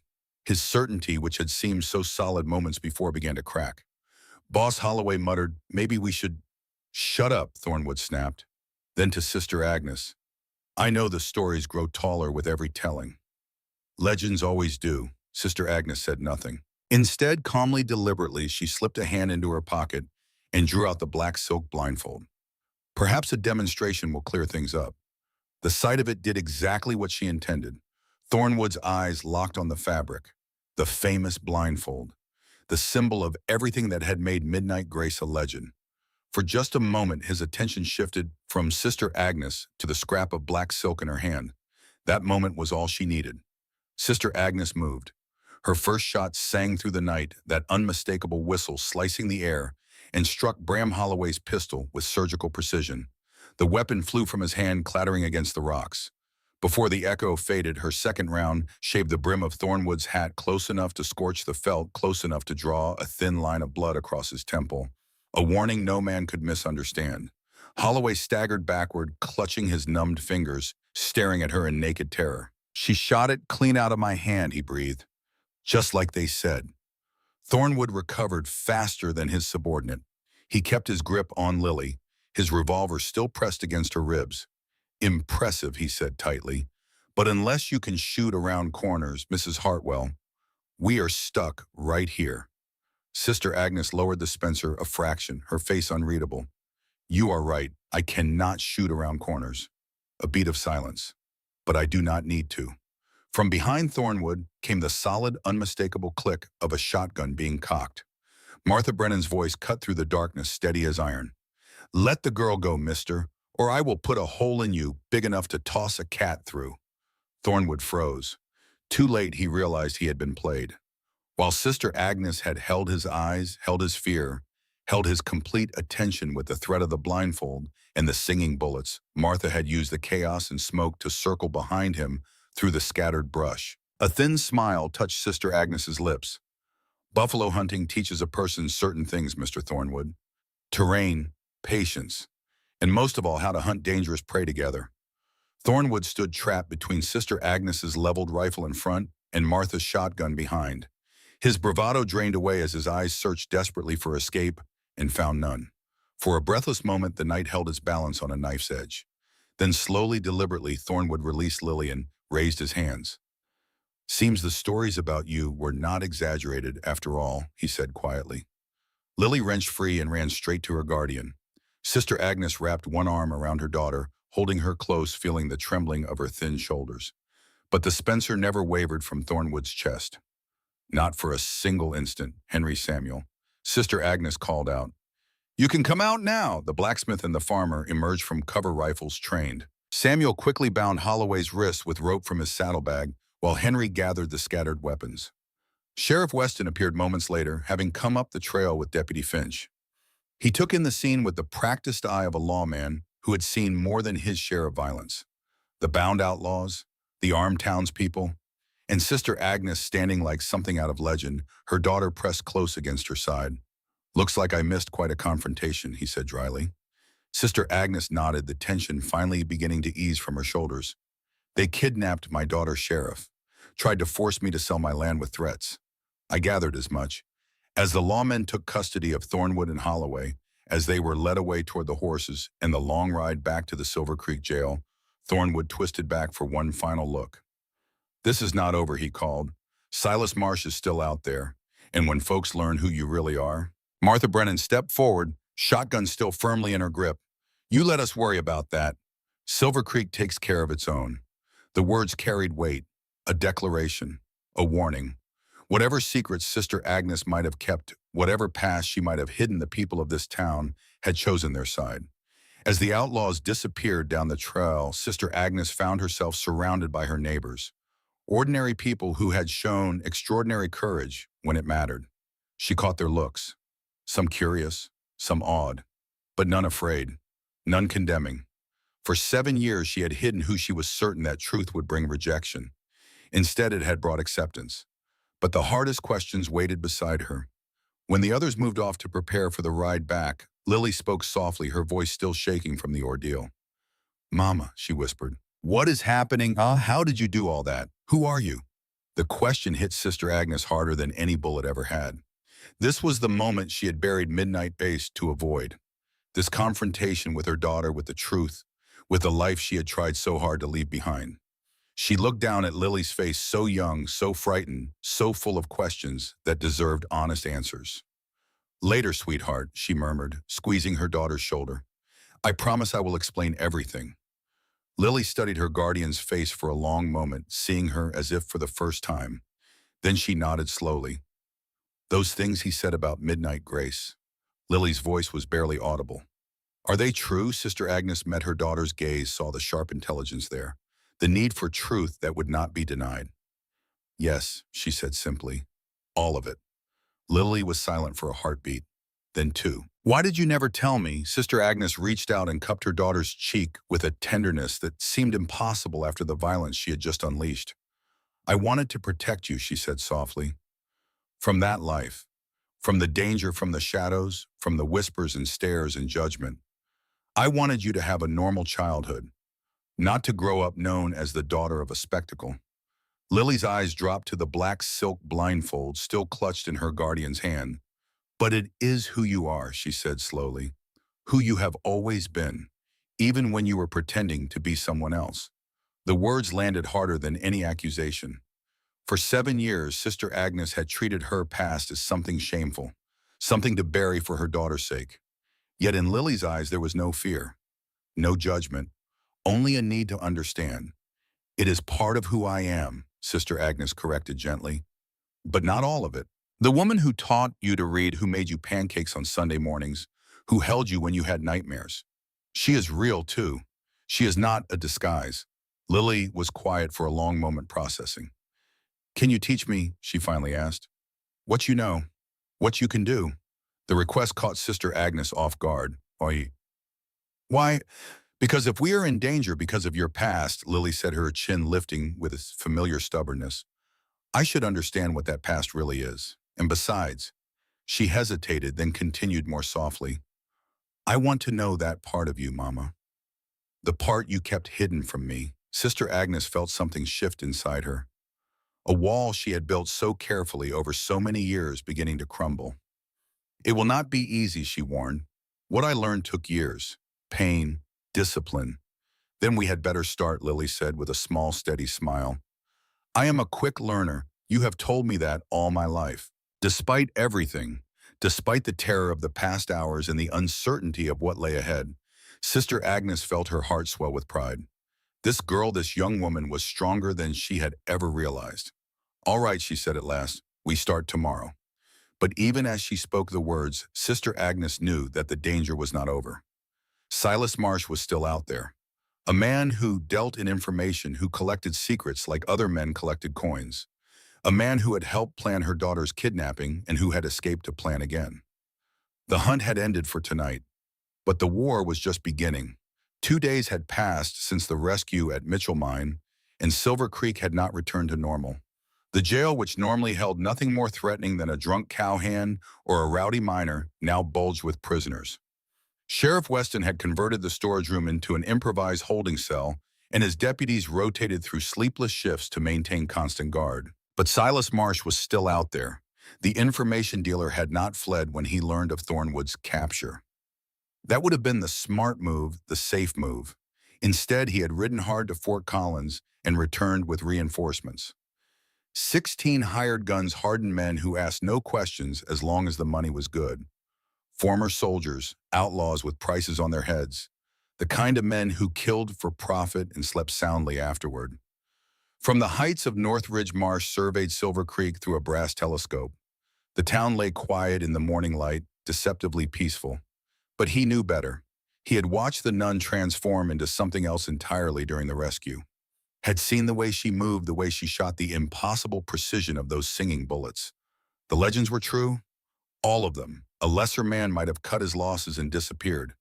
But Silas Marsh had not survived 20 years in the information trade by running from challenges. He had survived by finding leverage, by exploiting weakness, by turning every situation to his advantage. And he still had leverage, Vaughn. The land was still valuable. Thornwood was still in that jail, and freeing him would cement Marsh's reputation as a man who never abandoned his partners. Most importantly, the nun had revealed herself. She could no longer hide behind her habit and her prayers. The whole territory would soon know that Midnight Grace lived in Silver Creek. That knowledge was worth a fortune to the right buyer. 19 men, Marsh said quietly to the scarred mercenary beside him, against a handful of farmers and one aging woman with a rifle. The odds favor us considerably. The mercenary, a man named Garrett, who had served in the Indian Wars before turning to less honorable work, studied the town below with professional interest. That aging woman killed 4 men in 10 seconds, he observed. The stories say she never misses. Stories grow in the telling, Marsh replied dismissively. She is 43 years old, has not practiced her skills in 7 years. Whatever she once was, she is not that anymore. Garrett said nothing, but his expression suggested he was not entirely convinced. Tonight, Marsh continued, we hit them after midnight. 3 groups, one from the north to draw their attention, one from the south to catch them from behind, and one to break Thornwood out of that jail. And the nun Marsh smiled thinly. She will come to us. That is what she does. She protects, she defends. We simply need to give her too many targets to protect at once. He collapsed the telescope and tucked it into his coat. By morning, Silver Creek will be ours, and Midnight Grace will be nothing but another dead legend. At the sheriff's office, Sister Agnes sat across from Thomas Weston, her posture straight, despite the exhaustion shadowing her eyes. Lily slept in a chair nearby, finally overcome by fatigue after 2 days of constant vigilance. Telegram from Denver, Weston said quietly, holding up a folded paper. Federal marshals are on their way. But they are at least 3 days out, maybe 4 depending on weather in the passes. 3 days. Sister Agnes absorbed this information with the calm of someone accustomed to bad news. Which means we are alone until then, she said. Weston nodded heavily, and Marsh knows it. That is why he has not run. He has been building strength, Sister Agnes said. It was not a question. Fresh tracks at North Ridge this morning. Weston's face was grim. At least 6 riders before dawn.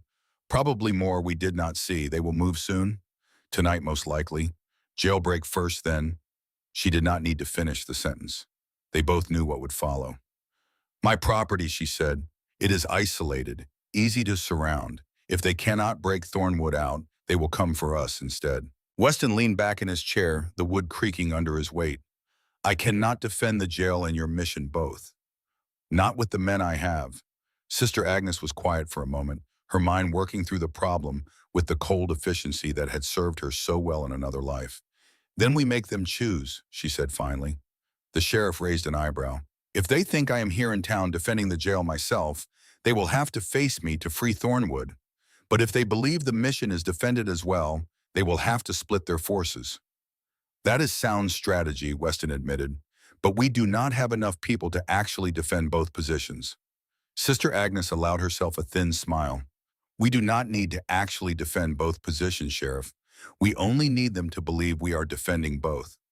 Confusion is as good as numbers if you use it correctly. She rose from her chair, decision crystallizing into action. Call a meeting, she said. Everyone who fought with us at Mitchell Mine plus anyone else willing to stand. We need to prepare.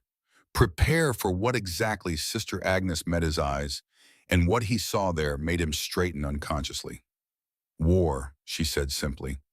By late afternoon, Henry Blackwood's smithy had become the unlikely headquarters of Silver Creek's defense. The forge burned hot, filling the air with the smell of heated metal and coal smoke. Around the anvil stood the core of what would become the town's fighting force. Samuel Whitfield was there, his weathered face set with determination. Martha Brennan had closed her store early and arrived with her shotgun cleaned and loaded. Deputy Finch stood near the door, keeping watch on the street. A handful of other men, farmers and miners, who had heard about the kidnapping and wanted to help, filled out the group.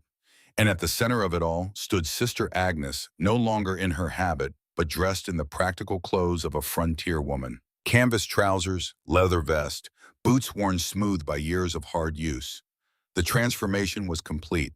The nun had been set aside. In her place stood Midnight, Grace, ready to teach these ordinary people how to fight extraordinary enemies. The internal chamber must be exact, she explained, holding up one of her modified cartridges for the group to see. Too shallow and the sound disappears. Too deep and accuracy suffers. Henry Blackwood examined the cartridge with professional interest, turning it over in his calloused hands. I have never seen work like this, he said. The precision is remarkable. They were born of necessity, Sister Agnes replied. When hunting buffalo sound helped me track my shots in difficult conditions. But the effect on men proved even more valuable. The whistle unsettles them, makes them hesitate. And hesitation in a fight is death. Samuel Whitfield nodded slowly. I heard them last night. Those shots sounded like nothing I have ever encountered before. That is the point, Sister Agnes said. Your enemies should never feel comfortable, never feel safe. The moment they hear that sound, they should know they are facing something beyond their experience. Henry was already studying the cartridge's construction, his smith's eye picking apart the design. I can replicate this, he said, with the right tools and materials. Give me until nightfall and I can have 100 rounds ready. Sister Agnes nodded approval. Do it. Distribute them to everyone who can shoot. When Marsh and his men come, they should hear those bullets from every direction. Make them think they are facing an army, not a handful of farmers. While the men worked at the forge, Sister Agnes led Lily to a quiet spot behind the smithy away from curious eyes. She had promised to begin the girls' training, and despite everything else demanding her attention, she would not break that promise. We start with the basics, Sister Agnes said, producing the black silk blindfold from her pocket. The blindfold is only a tool. It does not give you abilities you do not already possess. It simply forces you to use them. Lily looked at the fabric with something between fascination and apprehension. How does it work? Your senses already function, Sister Agnes explained. You hear, you smell, you feel the air on your skin, but your eyes dominate everything else. They drown out the other signals. The blindfold removes that dominance. It forces your mind to listen to what it has been ignoring. She tied the silk across Lily's eyes, checking to ensure no light leaked through. Start with your breathing, Sister Agnes instructed. Slow and steady. Let your other senses expand to fill the space your vision occupied. Lily stood very still, her hands slightly extended for balance. I hear the forge, she said after a moment. Henry's hammer. The creak behind the building.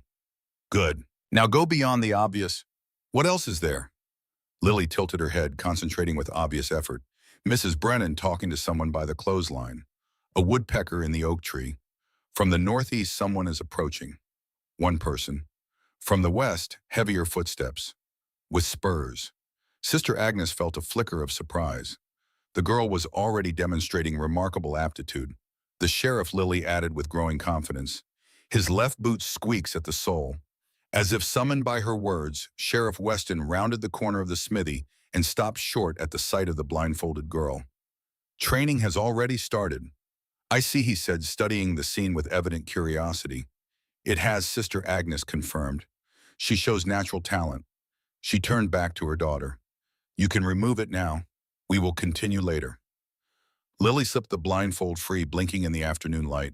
Weston waited until the girl had moved away before speaking in a low voice. We have a problem, a bigger one than we thought. He produced a folded telegram from his pocket. Message from Fort Collins. Marsh has been busy.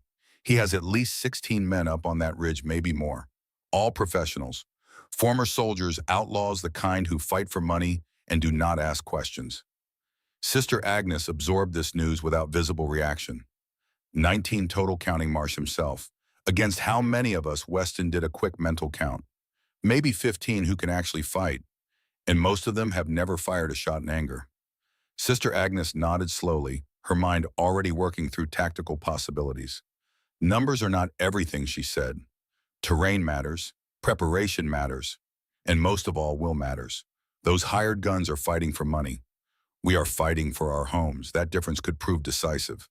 Or it could get us all killed, Weston said grimly. Yes, Sister Agnes agreed. That is also possible. She turned to face him fully, her eyes steady. But I did not survive 15 years on the frontier by calculating only the odds, Sheriff. Sometimes you have to trust in something more than mathematics. Call it faith if you like. Weston studied her for a long moment.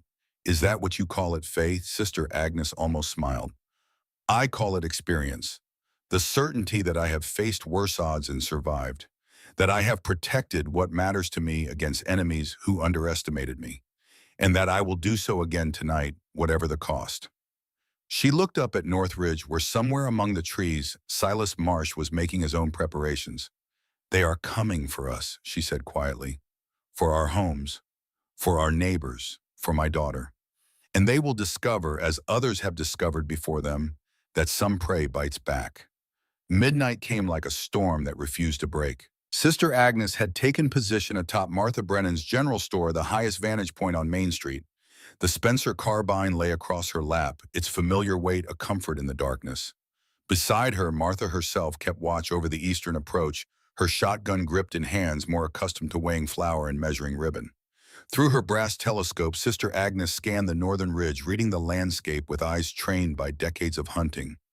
Movement, she murmured. They are coming. Martha tensed beside her.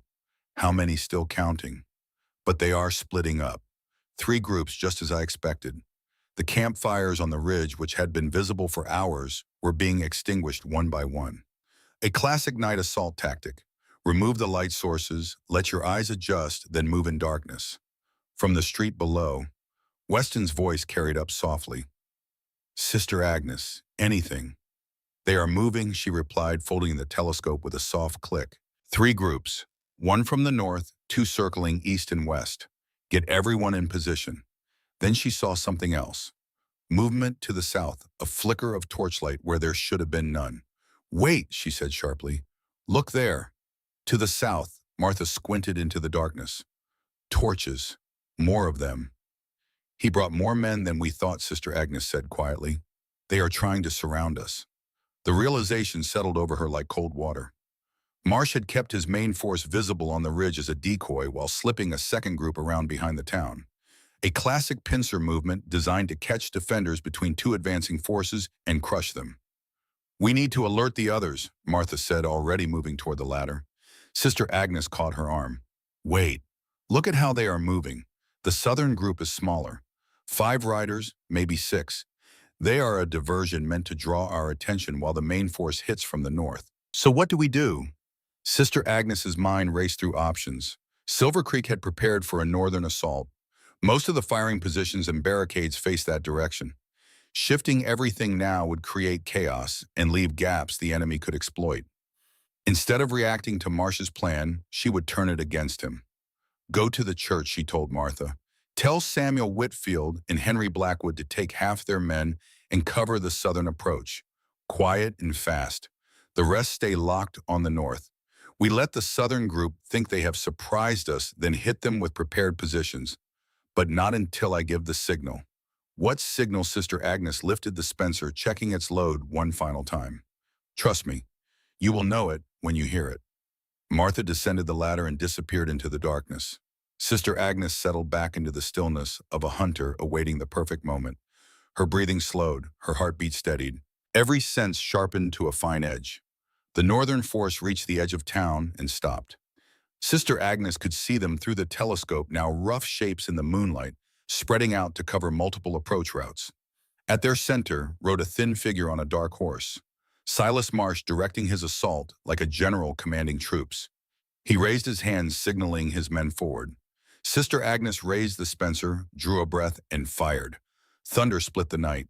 The singing bullet screamed through the air and clipped Marsh's hat, tearing it from his head in a spray of felt and hair.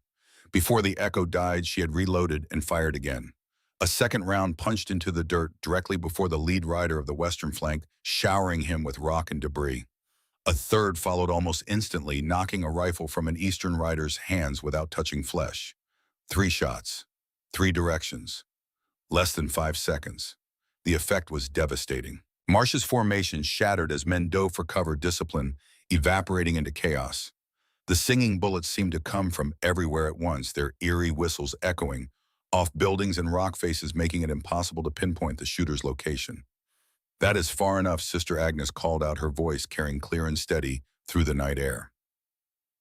"The next shots will not be warnings." On cue, the town answered, the crack of rifles from darkened windows, the pump of shotguns being readied, the click of revolvers cocked and ready. Defenders revealed themselves from doorways and rooftops, their weapons catching moonlight. It was not an army, but in that moment, with singing bullets still echoing in their ears, it sounded like one. Marsh's voice came from behind an overturned wagon where he had taken cover. "You are outnumbered, sister. Even with townspeople, you cannot stop 19 seasoned fighters." Sister Agnes fired again. Another singing round slammed into the wagon inches from where Marsh crouched, the whistle dying to a moan as the bullet buried itself in wood. "Maybe not," she replied calmly. "But how many of yours fall before we are done? Who volunteers to be first, Mr. Marsh?" She paused, then added in a voice that carried to every hidden gunman in the darkness. "And there is something else you should know. While you were watching me, federal marshals made better time than expected. They crossed Thunder Creek before sundown. They will be here by morning." It was a bluff. The marshals were still days away. But Marsh could not know that. "You are lying," he called back, doubt threading through his voice. "Am I?" Sister Agnes fired once more, and this time she targeted the weapon rising in a mercenary's hands. The rifle spun away, torn from his grip by the precise impact, leaving its owner staring at empty palms. "Would you stake your life on that guess, Mr. Marsh, or the lives of your men?" From the southern edge of town came the sharp crack of gunfire. The flanking group had hit the repositioned defenders. The exchange was fierce but brief. Shouts of alarm, the scatter of muzzle flashes, then the unmistakable thunder of horses wheeling away in retreat. "Your southern push just collapsed," Sister Agnes called out. 5 men against prepared ground. Poor mathematics, Mr. Marsh. Almost as poor as your remaining 14 against the rest of us. Silence answered her. Then movement. Marsh was repositioning, trying to find better cover, trying to regain control of a situation that had slipped away from him in seconds. He never heard Sheriff Weston approach. The lawman had used the chaos and smoke to circle wide, coming up behind the overturned wagon from an angle Marsh had not considered. His revolver pressed decisively against Marsh's temple, before the information dealer even knew he was there. "Evening, Mr. Marsh," Weston said quietly. "Looks like you have found yourself in a tactically disadvantageous position." With their leader captured, the remaining attackers faltered. Sister Agnes watched through her telescope as heads turned eyes searching for orders that would never come. Leaderless, exposed, facing an unknown number of defenders with a clear tactical advantage, surrender became the only sensible option. "Your employer is in custody," Sister Agnes announced. "The Southern force has broken off. Federal marshals are on their way. You have 1 minute to lay down your weapons or discover how fast you can ride with singing bullets chasing you." One by one, guns thudded onto the dirt. Hard men though they were, they understood the mathematics of their situation. Fighting for money only made sense when you lived to spend it. The night ended with remarkably little bloodshed. Scrapes and bruises among the Southern riders, a few minor wounds from ricochets and splinters, but no deaths on either side. Sister Agnes had orchestrated a defensive action against superior numbers and achieved complete victory without killing a single opponent. It was perhaps her greatest shot of all. As the prisoners were rounded up and secured, Sister Agnes climbed down from her rooftop position to find herself surrounded by the people who had stood with her. Martha Brennan's shotgun still smoking from the Southern engagement. Samuel Whitfield breathing hard from running between positions. Henry Blackwood, whose forge had produced the singing bullets that had turned the tide. "It worked," Martha said, something like wonder in her voice. "Your plan actually worked." Sister Agnes nodded, the tension finally beginning to drain from her muscles. "Marsh underestimated us, underestimated you. He saw farmers and shopkeepers and an aging nun. He did not see what you truly are." "And what is that?" Samuel asked. "People fighting for their homes." Sister Agnes replied simply, "There is no force on earth more dangerous." But even as she spoke the words, she knew there was unfinished business. Thornwood sat in that jail, and between them lay 15 years of history that demanded resolution. The hour before dawn found Sister Agnes standing outside Josiah Thornwood's cell. The man who had hunted her for 15 years sat in the corner, his scarred face half hidden in shadow. The bravado was gone. The menace was gone. What remained was simply a tired, aging outlaw who had gambled everything on revenge and lost. "Come to gloat?" he asked without looking up. Sister Agnes stepped closer to the bars. "Come to ask," she said quietly, "your brother." "Elijah. Cheyenne, 1861. Tell me exactly what happened." Thornwood laughed bitterly. "You do not remember, do you? You killed him, and you do not even remember. I have defended myself many times over the years," Sister Agnes replied. "But I remember most of them. Cheyenne, that year, there was a confrontation. Cattle rustlers, men who thought a woman alone would be easy prey." She paused, reaching back through the fog of memory. 4 men attacked. I shot 2. The other 2 went down in the crossfire. Thornwood went very still. "The crossfire," Sister Agnes continued slowly, "from their own people. In the confusion with bullets flying from every direction, men on the same side shot each other. It happens more often than people think." She stepped closer still, her eyes fixed on his scarred face.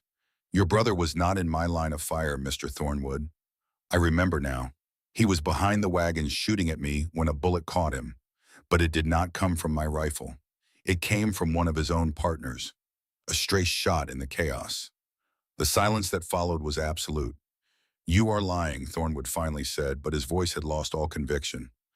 "I have carried enough real guilt for 15 years, Sister Agnes replied.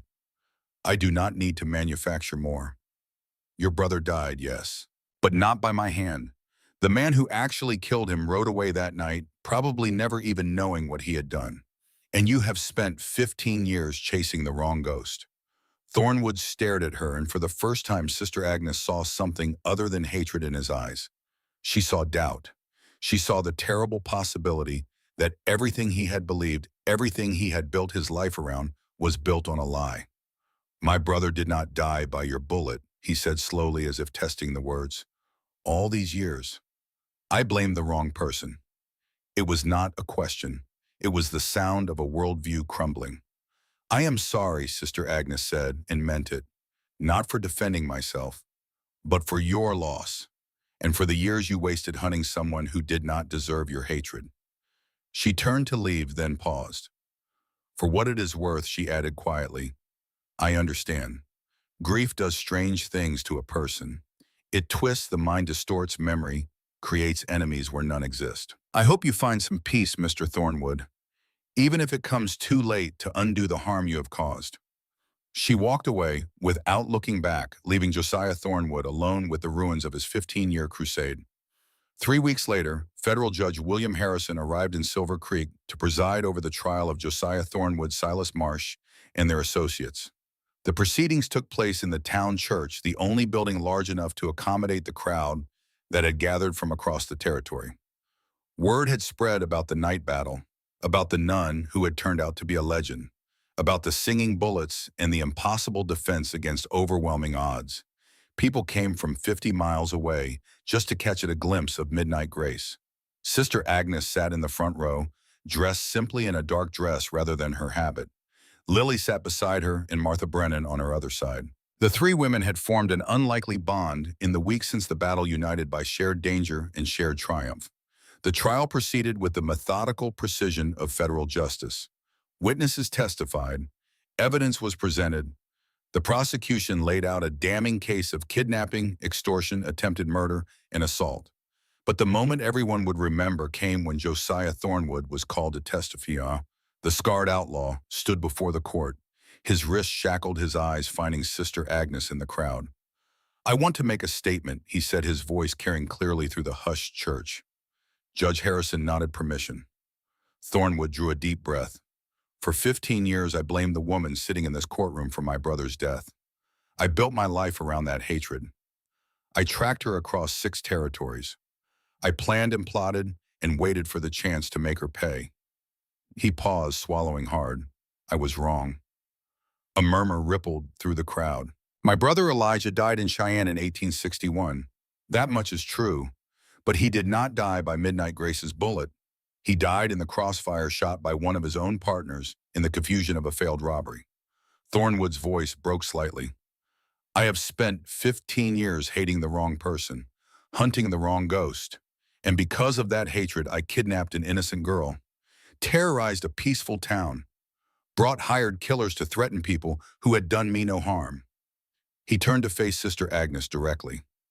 "I cannot undo what I have done, cannot give back the years I took from you or the fear I caused your daughter. But I can say this: I am sorry, truly sorry, for everything." The church was absolutely silent. Sister Agnes rose slowly from her seat.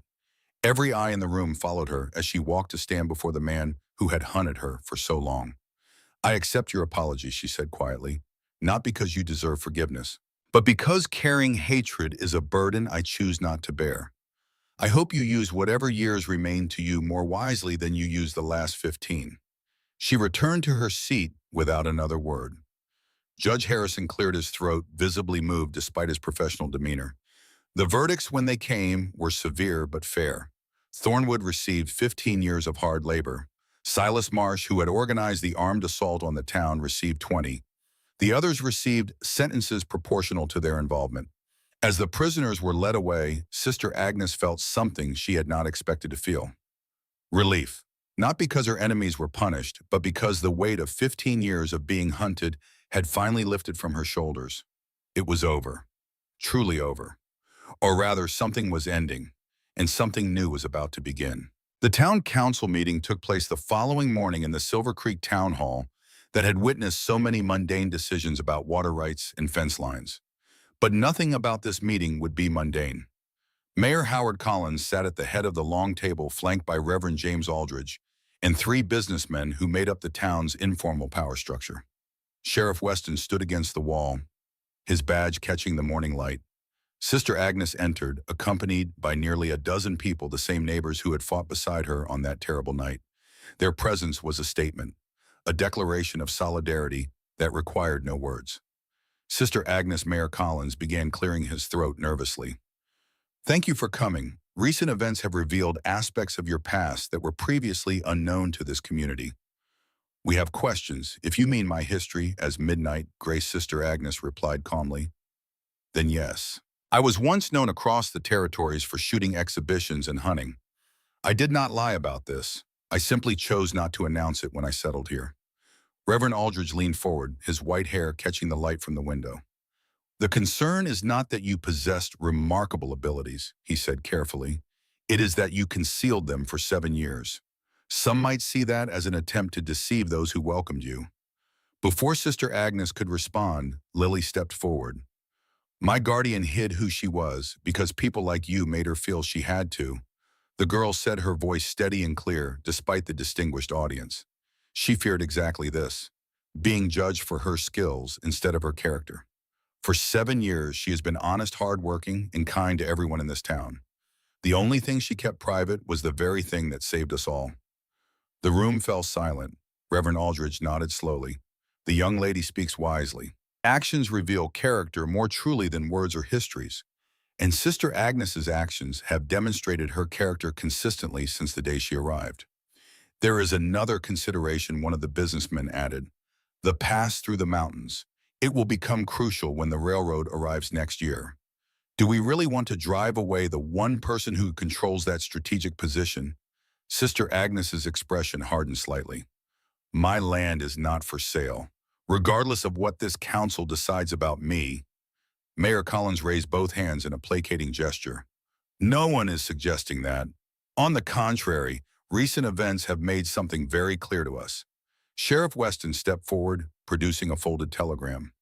There is more the council should hear. Federal marshals arrived yesterday after the trial. They have made a proposal. Every head turned toward him. Given the importance of McClintock Pass to territorial security, and given Sister Agnes's demonstrated abilities, they suggest establishing an official peacekeeping post on her land, with her appointed as a deputized special marshal. The room erupted in murmured discussion. That would place Silver Creek under federal protection. Mayor Collins said slowly, clearly intrigued by the possibility. And it would make her role official, Reverend Aldridge added, not a hidden past, but a public service. Sister Agnes felt the ground shifting beneath her feet. She had come prepared to defend her right to stay, even to face exile if necessary. Instead, she was being offered something she had never expected. Legitimacy, recognition, a way to be both who she had been and who she had become. I would need time to consider, she said. My first concern has always been my daughter. Lily's eyes were shining. Mama, this is perfect. You would not have to hide anymore. Martha Brennan stepped forward, practical as always. You would still run your mission, still make your preserves. You would just be doing what you were born to do, protecting people. Sister Agnes looked around the room at the faces watching her, the mayor cautiously hopeful, the reverend quietly approving, her neighbors proud and supportive, and Lily looking at her with a love that had only deepened since learning the truth. For 7 years, she had believed acceptance required erasing parts of herself, had convinced herself that peace meant becoming someone smaller, someone less, someone who fit neatly into the expectations of others. She had been wrong. I will speak with the marshals, she said finally, but whatever role I take, Silver Creek is our home. That will not change. Mayor Collins nodded, relief evident in his expression. Then this council sees no reason why it should not remain so. Midnight Grace or Sister Agnes. Either way, you have proven your worth to this community. The meeting adjourned with handshakes and quiet words of congratulation. As Sister Agnes left the town hall, she found herself surrounded by the people who had stood with her. Their acceptance washed over her like warm rain after a long drought. She had spent so many years hiding, so many years afraid of what would happen if people knew the truth. Now they knew, and instead of rejection, she had found belonging. The voice of the old woman faded slightly, weakening with the effort of the long telling. In the small room at St. Catherine's Mission, 30 years had passed in the space of an afternoon. The autumn light of 1906 had shifted from gold to amber to the deep orange of approaching sunset. Hope Mercer sat transfixed, tears tracking silently down her cheeks. The story she had just heard was not the gentle tale of a saintly nun that she had grown up believing. It was something far more complex, far more human, far more inspiring. And that child, Sister Agnes said softly, is why your grandmother became the woman she is today, and why I know you will succeed in whatever you attempt. Hope wiped her eyes with the back of her hand. What happened after the trial, after the council meeting? Sister Agnes smiled, the expression softening the deep lines of her face. Life. the ordinary kind that comes after extraordinary events. I accepted the federal appointment, served as special marshal for nearly 20 years until age finally caught up with me, trained dozens of deputies during that time. 12 of them were women. Women, Hope asked, surprised. Women, Sister Agnes confirmed. The world was changing even then. Slowly, reluctantly, but changing nonetheless. And I wanted to help it along. She shifted slightly on her pillows, gathering strength for what remained to be told. Your grandmother Lily took over for me when I retired. Married Jacob Weston, the old sheriff's son. They had 3 children, including your mother. Lily served as deputy marshal until 1900, when she became the schoolmaster here in Silver Creek. She still holds that position today. Hope nodded slowly. She knew her grandmother, of course. Had always known her as a stern but loving woman who tolerated no nonsense and expected excellence from everyone, most especially herself. Now she understood where that steel had come from. And the others? Hope asked. The people who fought with you that night. Henry Blackwood opened his own gunsmith shop in 1878, Sister Agnes replied, specialized in making singing bullets. They became standard equipment for territorial marshals for many years. He died in 1899, surrounded by grandchildren. Her eyes grew distant, remembering. Martha Brennan expanded her store into a chain of 3, became one of the wealthiest women in Colorado before she passed in 1898. Never remarried, but always said she had found more excitement in one night's fighting than most people found in a lifetime of marriage. Hope laughed softly through her tears. Samuel Whitfield's sons all became lawmen one way or another. Young Peter, the boy who brought me the news of Lily's kidnapping, grew up to be a federal marshal himself. Said he learned that night what courage really looked like. And Thornwood Hope asked hesitantly, what happened to him? Sister Agnes was quiet for a moment. He served his sentence, 15 years in the territorial prison. When he was released, he came back to Silver Creek. I thought perhaps he intended to cause trouble. She shook her head slowly. Instead, he asked to see me, apologized again, said the years in prison had given him time to think about the life he had wasted chasing hatred. He settled in a small cabin up in the mountains, lived quietly until he died about 5 years ago. She met Hope's eyes. I visited his grave last spring. Left flowers? I never forgot what he did, but I also never forgot that grief had twisted him. Not evil, there is a difference. Hope sat in silence for a long moment, absorbing everything she had heard. Finally, she spoke. Why are you telling me this now, today of all days? Sister Agnes reached out and took her great-granddaughter's hand. Her grip was weak, but her eyes were strong. Because you are about to step into a world that will tell you what you cannot do. You are going to become a doctor, a healer in a profession that has always belonged to men. They will doubt you, mock you, try to drive you out. She squeezed Hope's hand with surprising strength. When that happens, I want you to remember this story. Remember that your great-grandmother was once told a woman could not hunt, could not shoot, could not survive on the frontier alone. Remember that she proved them wrong so thoroughly that she became a legend. Tears were falling freely down Hope's face now. Remember that your grandmother Lily was told women could not serve as lawmen, could not protect and defend, could not stand in the line of fire. She proved them wrong too. Sister Agnes's voice was growing weaker, but her words carried the weight of decades. And now it is your turn. Go to Denver, study medicine, become the healer you were born to be. And when they tell you that you cannot, you look them in the eye and you remember. Remember that you carry the legacy of midnight grace. That impossible is just a word men use when they lack imagination. That you come from women who bent the world to their will through nothing but skill and courage, and absolute refusal to accept less than they deserved.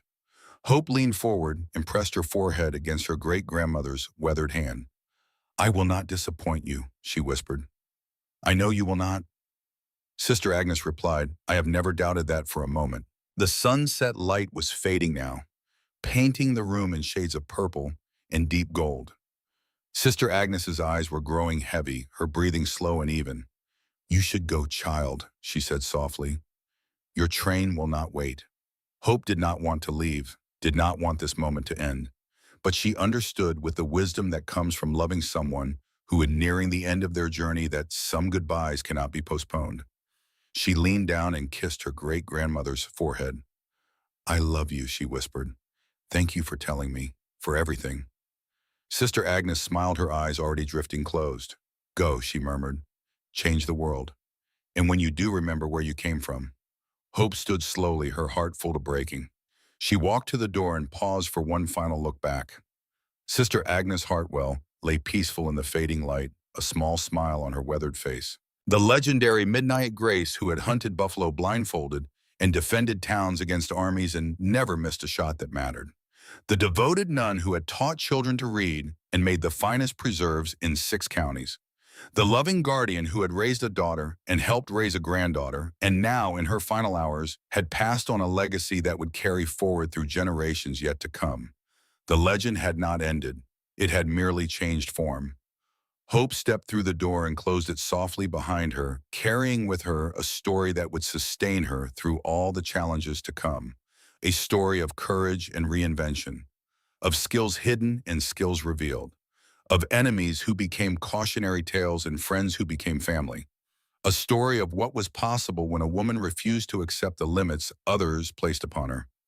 Outside, the evening star was rising over Silver Creek Valley, the same valley that had witnessed Midnight Grace's resurrection 30 years before, the same mountains that had echoed with singing bullets on that fateful night. Hope Mercer walked toward the train station with her head held high and her great-grandmother's words ringing in her ears. Impossible is just a word men use when they lack imagination. She intended to prove that true every single day of her life.